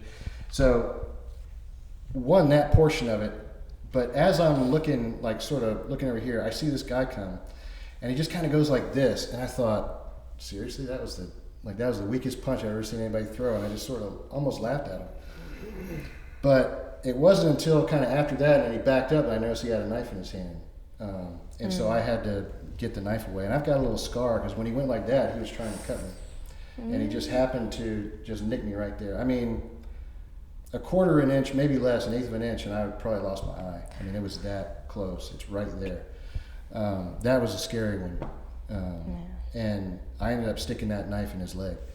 So that's probably one of the more brutal ones. Yeah, I mean, it was ugly and bad all around. It took a long time for the cops to get there. The bouncer, there were no bouncers to speak of. Just a guy who worked the door checking IDs, and he was no help. And there's, we're knocking over tables and broken glass everywhere, and people are fighting other people that had nothing to do with us, and it's spilling out in the street. And when I was a teenager, I had there was this guy who kept starting to fight with me, man. 3 times he started to fight with me. He was older, and the second and third time he had taken up wrestling. So he was older, he was bigger, and he just didn't like me. And I got enough. So third time he goes to start a fight with me. We're at like some event downtown in Louisville, and I'm with my friends. He's with his friends. I'm like, let's go settle this, man. We go in this parking lot. And his friends are watching. My friends are watching. Pretty even sides, you know. And he takes me down. He's on top of me instantly. And I'm like, man, this is just gonna keep happening, right? I just stuck my fingers in his eyeballs, right? Like to the back, not just like, boop. I mean, I went, and then I hooked, right? And then I was instantly on top. So I went from being mounted to being on top, and he just laid there with his arms out, like, and I just looked him in his face, and I said, if you ever mess with me again, ever, I will rip your fucking eyeballs out. Do you understand? And he's sitting there, and I've got my fingers wrapped around, like they're to like the second knuckle, right? And this guy's, he's like, yeah, I swear to God, I'll never mess with you again. I pulled my slimy fingers out of his eyes, and that was it, man. I never heard from the dude again. His name was slimy fingers. Joey Belushi was his name, believe it or not. His name was Joey Belushi. Joey Belushi might be my first fan. We'll get back to it. So, best attack. What's your best attack today in jiu-jitsu, ground fighting? What do you use? My best attack. So I'm more of a top player. You know, that's what comes naturally to me. Probably from judo and just being a bigger guy. You know, so I had to say, like, anything from side control. You know, I don't use the kimura a lot because it almost feels kind of mean. Once you get it, then it's a matter of, can you break their grip and crank it, and rather than getting into that fight. I know that with most people that I roll with, if I get to that position, I'm going to eventually get it, but then it might wear me out for the next round or whatever. So I really have tried to work on my choking game a lot, because I find it's a little more technical than that. Yes. Mm-hmm. So probably, yeah, just passing guard, getting side control. You know, unfortunately, I play more guard now because I'm so bad at it. So I force myself, and I'm still working on any kind of game from guard. You know, I play with spider guard, and I play with De La Riva, and I play with everything that I can. Close guard, I try to get them in there as much as I can. When I was a blue belt, I brought Marcelo Garcia to my school in 2006. Todd was there, and you know, we had a good group of guys that had been training in Jacksonville, and I got to spar with Marcelo. You know, we had him there for 2 or 3 days at my school, and he was struggling to pass my guard. You know, and he just sat back, and he goes, "Okay, you got a black belt level guard. Now let's see your forward game." And that was the best compliment I ever got. You know, in my jiu-jitsu. You know, being a blue belt, I'm telling me I had a black belt level guard. And he actually sat back and was like, "All right, let's see how." And then he just wrecked me right there. Like, I kept trying to go forward. From that day on, I changed the way I played my game, but it was. I was like elated at one point, but then and then afterwards he goes, "All right, you got a white belt level forward game." Oh jeez. Oh jeez. Well, if you mix them up, you're a purple belt, you know. Yeah. So then I did my best to even my forward game, and now I'm pretty. But interesting. So now you're working on your. I'm working on developing some kind of guard, like and I do have, you know, guards that I favor. I like. You know, I like close guard because it's the one that I should be best at. As you know, it's the works one for everybody. Yeah. What I'll do typically is I'll try to get people in. So many people pass on their knees, right?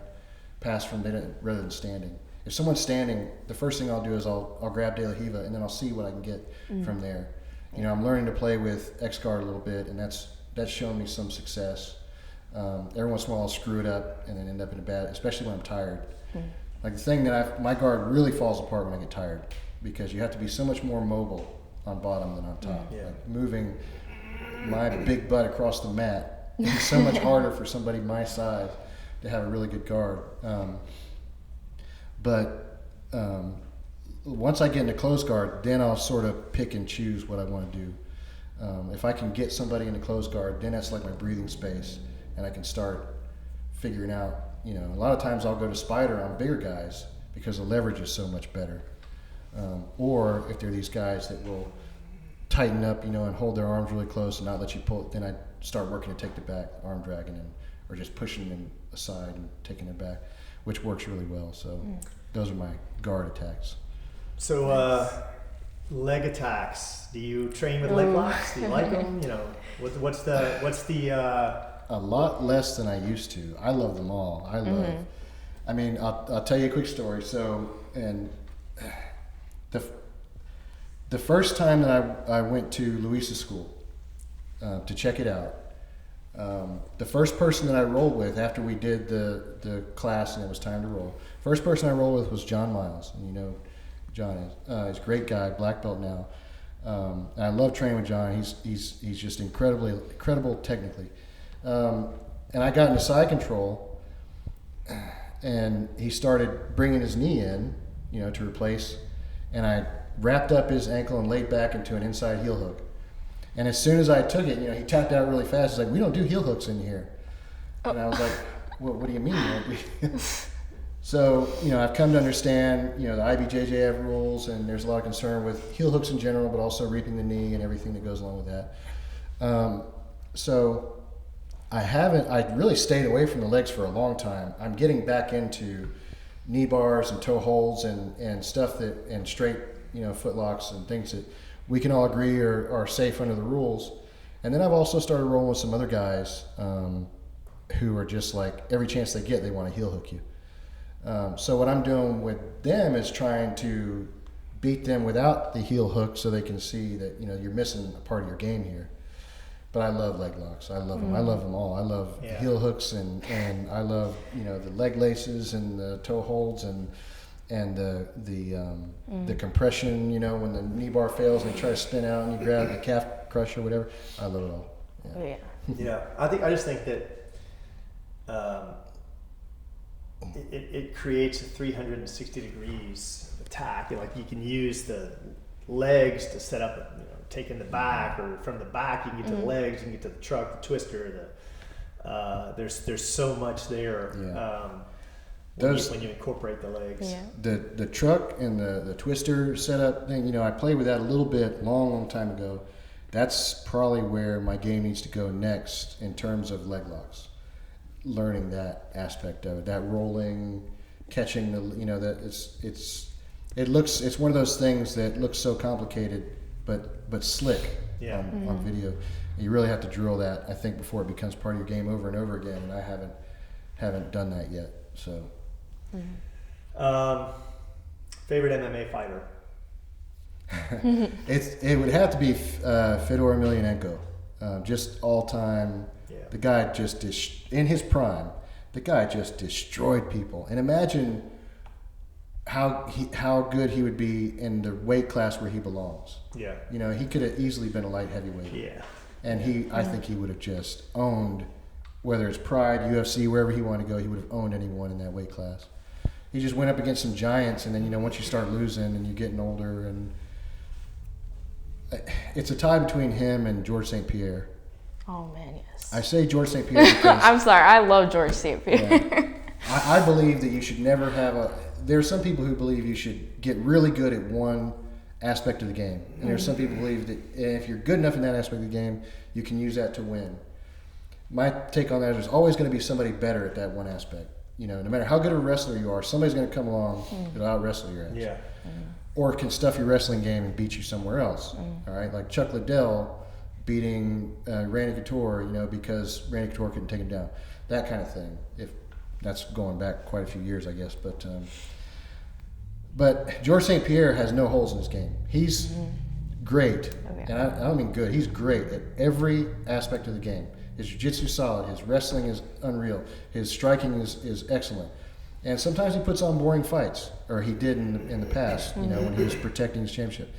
But just his approach to training and his idea of being the best at every aspect of the game, I find to be incredibly, I don't want, you know, I guess I should use the word inspiring, although that sounds kind of, you know, silly to say that, but man, I mean, you know, you can't outwork that guy. He's not falling back on anyone's skill set. He's training to be the best at every aspect of the game, and that's pretty freaking awesome. Yeah. Yeah. Hard not to like GSP. I know, he's Sorry. For me, it's Kazushi Sakuraba and Hoist. Obviously, I got into this because of Hoist. Yeah. I think everyone did. Hoist Everyone's got Gracie love for Hoist. If you have any respect for it at all, we're all here because of Hoist Gracie. It kind of goes without saying. I mean, the guy's got his place in history, but Kazushi Sakuraba, man, that was the dude just had more heart than anyone, man. Yeah.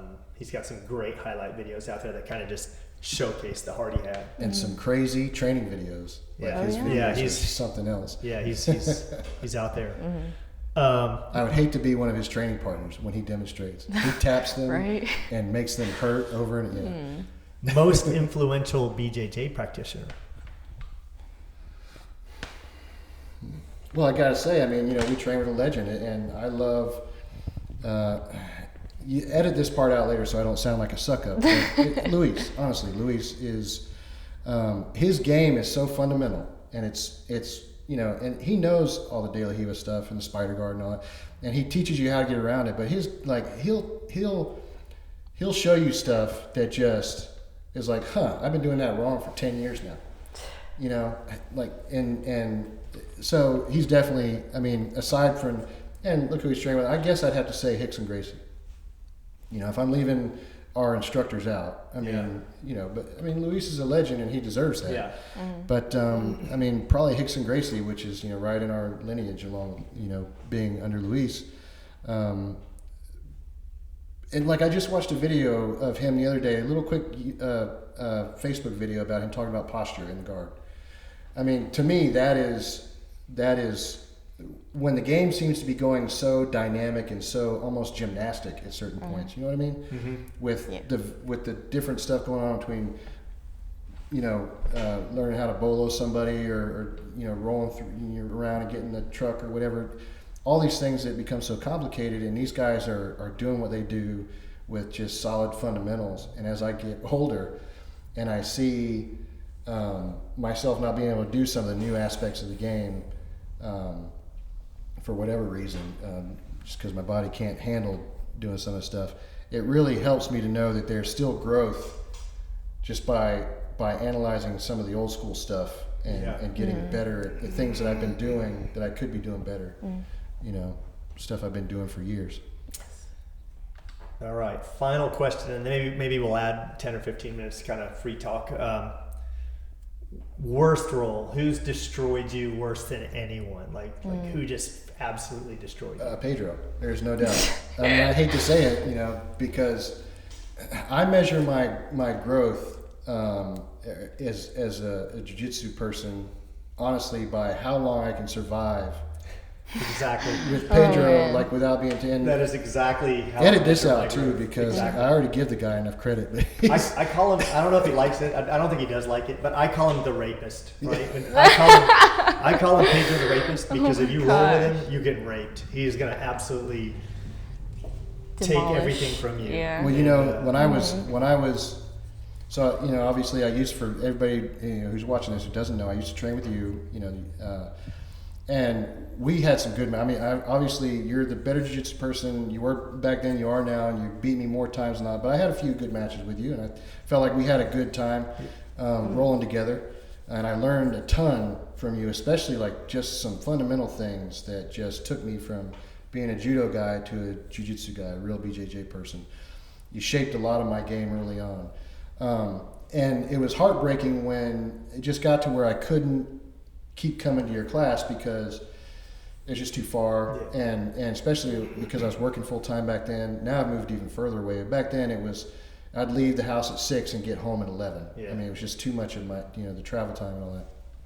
But once I went into Luis's school and I was still trying to figure out if I was going to stay or not, I rolled Pedro once, and it was 10 seconds triangle, 10 seconds armbar, 10 seconds, and it was okay, this sucks. This is definitely where I've got to train to get to the next level where I want to learn, and he's doing stuff that we weren't doing at the time, because it was all pretty new, or it was new to me. When you start training as a little kid and your dad's a black belt under Hicks and Gracie and you're training with Crone and and Henner and Keaton and and you've trained every day of your life, and that's your job. Like that's it. That's what you do. You train 2 to 3 times a day, and you travel the world and you compete, and he's won everything. He's won everything but worlds, right? He's won every IBJJF, whether it's Atlanta, New York, Orlando, multiple times. He's won the Europeans. He's won. He's just like I think a few years ago I watched him go to Worlds. He lost against Keenan, but it's always a top 5. It's and I know it can go either way. It absolutely can, and I know he'll have his day. He is one of the best in the world, and that's just my anti-style. That ridiculous pressure, absolutely. Yeah, how does a guy 185 pounds or whatever he weighs right now? Sorry, Pedro, I'm getting that jacked up, but literally feels like 400. Will get side control, and I'm like, where is somebody pushing down on you? Like once you get side control, and you got like somebody you kind of signal off to the side, and they run up and start pushing on you to make you heavier. Like it's not doesn't. I always say it's not fair, but it is fair because he trains harder than all of us, and more often. So there's no magic to it. He does have talent, I think, and talent does play a factor. I think a lot of us who've been around long enough, have some talent for it, but there's definitely, he just outworks everybody. Yeah. It's all day, every day, and he's a specimen, and this is it's his job, it's his life, it's his passion, it's all three. I talk to him, I'm like, what do you do at night, man? He's like, I just sit and replay jiu-jitsu videos again and again and again and analyze submissions. This is it's his passion. That's what he does. For me, I love jiu-jitsu. We're getting older. You know how I feel. I can't train every day. I can't. There's yesterday, and I'm just now getting to that point, right? Like I've been pretty healthy, but now my back hurts from time to time, and I used to be 6 days a week, and now I'm 5 days a week of roll. Try to get in like an hour, maybe more of rolling, and it looks like I'm going to step down another day. It looks like I'm getting ready to hit the 4 or the 3. It's like your body just can't recuperate. I turned 46 this year, and it's I think 3 or 4 days a week would be enough for me at this point. So we're at the end. We've closed out the questions that I had in our podcast, and we did pretty good because if we compare our show to Joe Rogan, he's about 3.5 hours, and we did it at 3 hours and 12. And I just wanted to take a few minutes and kind of free talk and ask a few questions, and maybe Nikki will have a question, or maybe Nikki has a subject she wants to talk about. But my first question is, are there any conspiracies? Because I'm a conspiracy nut. First and foremost, I'm into conspiracies and forbidden archaeology. That's what I'm into, and that's what I like to do at night. I sit and geek out on that stuff, and I have a terrible memory, one of the worst memories in the world. If I could retain just 1/100th of what I hear, I'd be a genius. But so what I wanted to ask you was, are there any conspiracies that you are into that we didn't touch on, like any that you're passionate about? Yeah, we talked about how I sort of have this theory about conspiracy theories in general, and about, especially with the internet, having exploded in the knowledge base that's out there now, and what's real and what's not real knowledge that you can find on the internet. How good is the scholarship? How are these people sourcing? Are they stretching? And there are a lot of genuinely real conspiracies. I'll give an example in a minute. I just watched a documentary about this the other day, and I was always fascinated by this story. Growing up, it's one of the early conspiracies, sort of CIA conspiracies, that I got into, and I really just the other day watched Netflix and got rehooked on it. But we were talking about marginal conspiracy theories, and so much attention going to, like I mentioned 9/11. There's so much thought about whether the buildings were demolished that we don't spend enough time analyzing the question of what was the motivation, who was behind it, and what can we actually say really happened with the information that's already out there, that's well sourced and has been reported even in the mainstream media, that we're not talking about, because the minute you mention 9/11 conspiracy, something different than the official version, you're suddenly lumped in with something that's a little bit too far out there for the average person to buy. And ultimately, if we want to raise people's awareness. If the goal of studying conspiracies is to raise people awareness, we have to be able to demonstrate to the average person's, understanding that these things are real. So one of them is Frank Olson, the guy who, for years and years, we understood that he was part of a CIA experiment about LSD, and because he was freaking out on LSD, jumped out of a hotel window and died. Okay, so his son, Eric Olson, has spent years and years researching this, basically given up his whole life trying to figure out what happened to his father. And so this MK Ultra, came out in the 70s, and the CIA experimented with LSD. That was the CIA's way of sort of confirming something that the public would accept as, wow, the CIA did something bad and they're sorry about it, but also hiding the real truth. And the real truth, and I think this is demonstrable right now, and I'll tell you why I think so. The CIA and the Defense Department did some crazy stuff during the Cold War. And one of the things that they did that I think is pretty verifiable is during the Korean War, they played with the idea of biological warfare, and they released, on the North Koreans, they released, some insects that had, we don't really know what, maybe whatever kind of viruses or bacteria they could put in these insects. So Frank Olson knew about this because he was part of the project. He was part of the overall team. He worked at Fort Detrick for the Army as a civilian.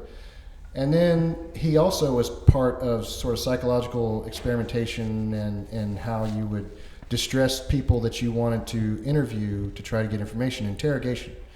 And so he witnessed some interrogations that were happening by the CIA, in Eastern Europe, people they grabbed from Eastern Europe and brought back over to the West and interrogated these people, and some of these people died. So he was talking about basically spilling, the goods on all this stuff that he knew. One about the biological warfare experimentations that were done in North Korea, and also about the interrogation that were getting people killed in Europe during the Cold War. And so they killed him for that. And they brought him out to this place where they tried to decide if he could be turned back to their side, or he realized he'd messed up, but by that point they actually had him psychologically evaluated, and they came up with, there's no way we can assure you that when this guy leaves, he's not going to spill our secrets to the world. Mm-hmm. So they knocked him out and threw him out of the window. And so this guy, his son, Eric Olson, has been researching this his whole life. And he goes to Seymour Hersh, who's a Pulitzer Prize winning mainstream journalist. Seymour Hersh turns around and says, oh, this is crazy. We all know he took LSD and jumped out of the window. Case closed. He said, no, that's a myth. I've got all this other stuff you need to look into. So he convinces him. So Seymour Hersh, who has probably the best placed sources in all of the CIA and government, that covert side of the government, goes in and asks one of his friends. He calls Eric Olson up, the son, and says, you won't believe what I found out. You're right, but I can't tell you how I know it. He goes, no, what do you mean you can't tell me? You got to tell me everything. He says, all right, well, drive over and I'll meet you. And they have this sort of like deep throat meeting where he says, listen, I talked to one of my sources. This guy's high up in the CIA. He went and looked into it, and you're right. They murdered your father and threw him out the window and blamed it on this LSD experiment. And so Eric Olson's like, well, you going to publish this or not? And he says, no, I can't, because if I publish it, the only way I know it is from this one source, and it's going to give him up. They're going to know, how, and so I need another source to verify it. And he can't find one as of yet. Now in this documentary was directed by Errol Morris. If you know that guy, he's got some of the best documentaries out there. And they're all mainstream. This isn't conspiracy theory stuff. And he interviews Seymour Hersh, who confirms all this, but he says, I can't publish because I can't publish in a way that is journalistically sound. And that's where a lot of the real conspiracies lie. I found that really fascinating because there are a lot of reporters out there who get tips, who dig into stories, and they find enough to convince them this is real. But journalistic standards are up here, and they can't do that without either betraying their sources and giving them up, or or they would look like conspiracy nuts, I guess you could say. Yeah. Conspiracy theory. It falls into the realm of not meeting journalistic standards. That I found to be completely fascinating. And the fact that we know now that that's verifiable truth. And not only this, the CIA released in 1997, I think it was, a handbook on assassination that they had been developing since the 50s. So as part of this, Eric Olson had said, well, I want this handbook. It's public record now. I want to read it. As they read through it, one of the main ways they used to execute people during that time was by hitting them and throwing out of it was the preferred method of assassination back in the 1950s. That was in their first ever volume of this assassination handbook. So he starts looking around at all the other people that had died this way who'd supposedly committed suicide. I mean, we're talking about Forrestal, former Secretary of, I think he might have been Secretary of Defense, but anyway, diplomats all around Washington. There's this rash of suicides between 1947 to 1965 that all fit in this profile. Just strange suicides where they first, very highly placed government people or bureaucrats or whatever who just start diving out of windows, and it looks to be like it was the CIA just killing a bunch of people back then, so that they could maintain, steering our government in the direction of fighting the Cold War. But I found it to be utterly fascinating, and one that I think is pretty much set and verified. So the only question I've got is, did they stop doing it? Or did they find a way to do it better where we now can't see the evidence as clearly? I mean, is the CIA still operating that way, or other government agencies still operating that way? Or did we put a spotlight on it and they say, oh, we better stop doing that? And what are their motivations now? Are they serving our interests, or is it like Syriana, which is one of my favorite movies, where they're through think tanks and through other working groups that interact with government bureaucracies and agencies, are they serving, the interests of the global powerful elite people who run oil companies and banks and all this other stuff? Now, that's fascinating. You have to forward me what you have on that. You said there's a documentary. I'd definitely watch it. Yeah, the documentary is called Wormwood. Oh, I have heard of that. I haven't seen Wormwood. It should be like a 2.5 hour movie or maybe a 2 hour movie. Yeah. It's actually like 5 or 6 episodes, each an hour or so long. So it drags a bit, but it's really good. You said that's on Netflix now? Yeah, it's on Netflix. I'll check that out. Nikki, are you into any conspiracies? Are you a conspiracy nut?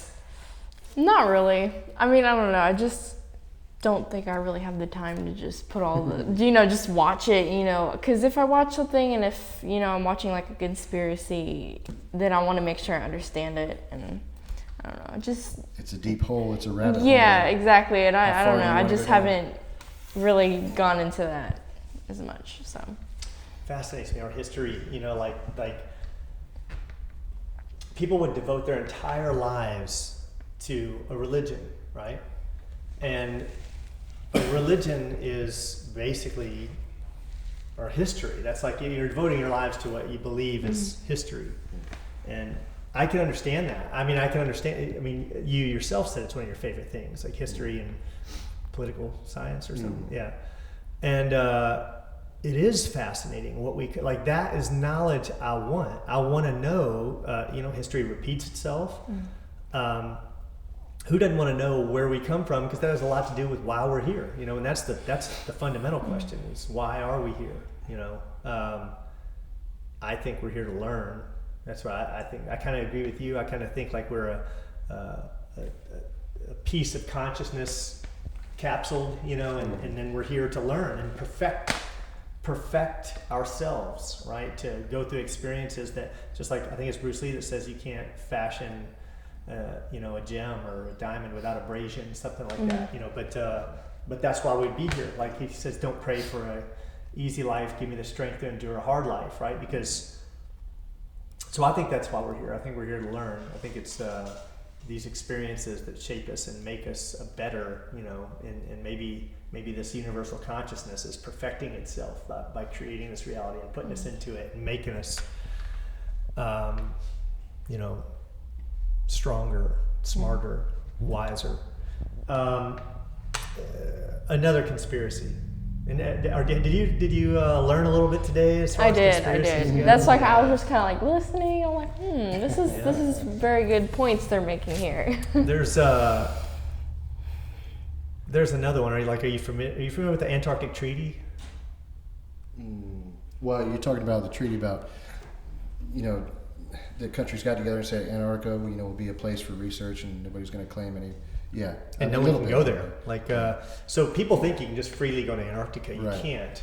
Like all the 50 countries, or don't quote me on that number. It seems like a number I remember, maybe like 54 or something. But there was a lot of countries that got together after World War II and said, hey, no one's going to Antarctica. Now you can freely go to this peninsula just under South America, and they'll see people going there, and that's okay. You can, but you cannot go beyond that peninsula without a waiver from your government, and you have to apply for that, and you have to say exactly where you're going to go, and then it goes deeper. It goes to so there's conspiracy out there that says, all these, like, supposedly there's like a ton of missing German scientists, right? Like they're just gone. And the conspiracy goes that they went like underground bases in Antarctica, right? And we went there. Now, it's interesting because supposedly we actually went there searching for them. And that was called Operation High Jump, right? So we had this Operation High Jump where we went there. And then the story gets really interesting because, according to sources, and we got in a fight with UFOs there. Like our Navy went there with an entire battalion, and supposedly ships came out of the water. And there's a admiral who talks about all this, not that part, not the fight, but this Admiral Byrd, and you can look up his video. He spoke on a show called can't remember the name of the show right now. It'll come to me.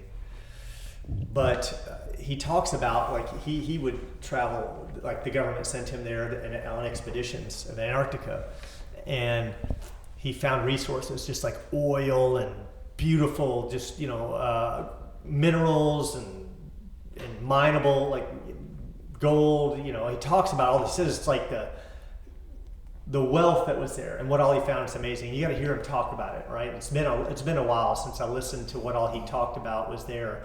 But supposedly he published memoirs later. Like this is, I don't know how true this is, but people talk about it in videos that if you want to read the memoirs. My problem is I don't read. Like had he spoke about it, I would have listened. But supposedly you can get the memoirs and you can read them. I haven't.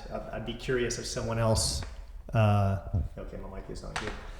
But supposedly he was like captured. He was flying over and got captured by aliens. Was taken into this underground base and was shown all this technology, and supposedly that happened. I don't know, but they say it's in his memoirs. They say Admiral Byrd published a book, and it's in the memoirs. And he is a real admiral with the Navy, and he did do expeditions. But I don't know about the memoirs. But many people say that you can. The book is published by him, and you can. And the only thing that's holding you back is that you don't read. It's not that important to me. Like that one's like the whole Antarctic thing. Like a lot of these, I'll entertain any conspiracy, right? And it's entertaining as can be. It's like if I'm gonna watch Star Wars, I'd rather watch something that some person's willing to stake his life on. Like here's some sci-fi here that this guy believes is real. That's more entertaining to me, right? There's more at stake. This guy's. Yeah. Basing his whole reputation on it. No one did that with Star Wars, right?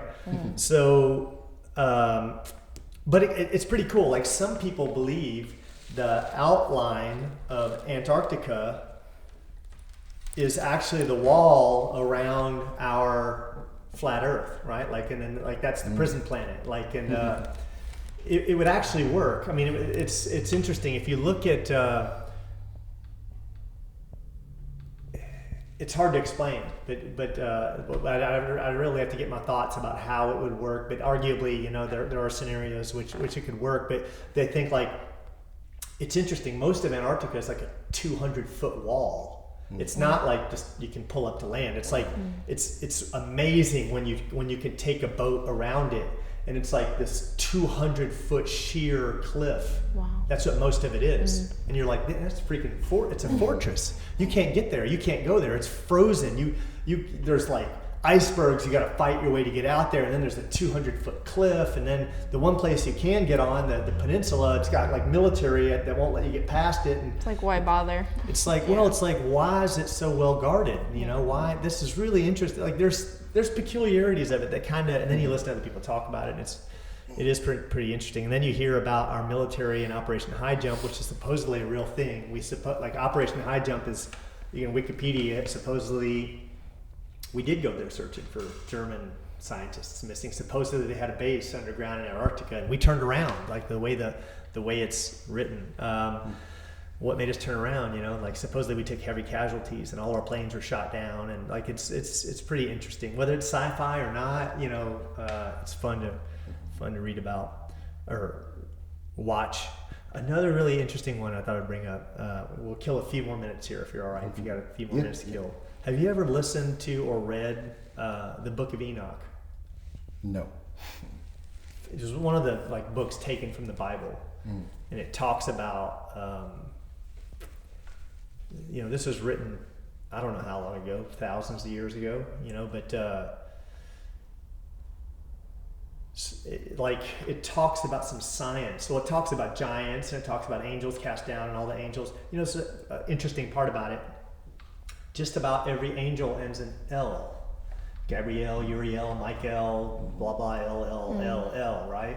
And that all comes back from like the Anunnaki, and like in Sumerian language, that L meant something. It meant they were from, like, I can't remember how Zecharia Sitchin translated it, but it's like the more you start reading about these completely different sources, that you're like, they can't be connected. Come on, like this is in the Bible, and this is in, and then the parallels, and you instantly, once you've studied the other, you're like, wait a minute, this is a clear connection. There's no question about it. This is the same reference, and that to me is mind blowing. How do we end up with all that? And that's for me fascinating, and that's what I could do all day long. If I could do anything, if I had the money right now, I would just travel to these archaeological sites, and I would study forbidden archaeology, and I would study these ancient texts and see how they, like the Vedas. There's some amazing crap in the Vedas, man. That's like the oldest text in the world. The oldest text in the world are the Vedas. That's like Indian religious scriptures, and they talk about UFOs, and they talk about gods that were arguably astronauts. Yeah, I think the only exposure I ever had to any of that was, you remember that Unsolved Mysteries in the early 90s, and then they had these commercials. For some reason, as you're talking, these commercials kept coming up in my head, where they're trying to, there's like Unsolved Mysteries, but you could order these books, and the books came, and there was like, and one of them was about ancient civilizations and all this stuff. I never did order the books, but you know, I remember being very fascinated by Egyptology back then. You're listen or read it's called the Emerald Tablets, the Book of Thoth. I've listened to the Book of Enoch 3 times. It's absolutely amazing. It's like better than Star Wars. Absolutely. I just put it on audio, hook my head, and so 3 times I've listened to that. I'll probably listen to it a 4th. But also, so they've got this. Have you ever heard of Thoth? So yeah, in Egypt, I think in Egypt it was Thoth. He was also he went by 3 names. Supposedly they're all the same person: Hermes Trismegistus. Yeah. So Hermetic teachings all come back to Hermes, who is also Thoth, who's also, people believe, is Quetzalcoatl. And the Emerald Tablets were these scriptures written down by Thoth that had this knowledge, supposedly, that. And he says in the preface of it, right? And what's really interesting is the Emerald Tablets are referenced by a Greek philosopher, a really famous one, like I don't know, like Plato. I want to say it's Plato, but he said that he had seen them, right? Like so, like supposedly, and when you read the preface says it's made on a immutable emerald, like it cannot be. It can't be, it'll last forever. It's immutable, supposedly. And this is, supposedly written by Thoth. And it says that if you were to listen to this, you would unlock part of your brain and you would have a knowledge that no one else would have. And it says that you cannot understand it without listening to it multiple times. Like every time you listen to it, more knowledge is going to be unlocked. And like you really need to listen to it like 12 times, right? Like that's like the magic number. But it's pretty cool because it talks about leaving your body and how to leave your body, how to astral travel or astral project. I'm sure there's a difference, one of those. How to leave your body. And it talks about how if you leave your body and don't know how to travel correctly, like you can get trapped and there's a name for it. And he talks about, what's really interesting, this is all in the Book of Thoth, it talks about under the pyramids of Egypt, there's like a city and under there's a spaceship, and there's this really, really cool thing to listen to, but if you ever get bored. Very interesting, yeah. I've got too much to listen to now. Yeah, right? Not gonna like go look it up and stuff. I think I've touched on everything. Is anything you can think of you want to add to our conversation before we close out? You starving yet? I'm good. What about you, Nikki? I'm good. Nothing you want to add? It's been quite a conversation. Yeah. I think so it's about 3.5 hours to close it out. That was pretty long. I'm going to upload the audio to iTunes. I'm going to take the video we've got, and where the video runs out, I'm going to take a still. And that'll be, so then we'll be on YouTube. Maybe I'll just put Nikki's face out there. More people will click on it. Oh my gosh. Cool. Well, Jason, I hope to have you back. Thank you. We've had some killer arguments in the past. You know, I'm passionate about arguing, but it never ever. The one thing I hate about it, and I've tried to reinvent myself in some standpoint, because I've said things that have been like, and you know me, I'm an arguer. I like to argue, and I've tried to kind of make my stance less argumentative, and certainly even though when I get in those arguments, it's like friendship's never at stake, never, you know, like because we go back a few years, and we've disagreed on. I've always been in the conspiracy thing, but again, you're going to be my first official episode. I'm honored. Thank you. Thankful to have you. I appreciate it. This is going to be my partner in crime for as long as she decides to hang out. Yeah. She's going to know all about these conspiracies. Yeah, she's going to be an expert. That's why I kind of came out. Just wanted to listen. And I like hearing about other people's journeys in life. So yeah. You might have Nikki on one of these. She's going to be. I think she's going to be a phenomenal blue belt. But we'll I'm say trying. for when she's on the show.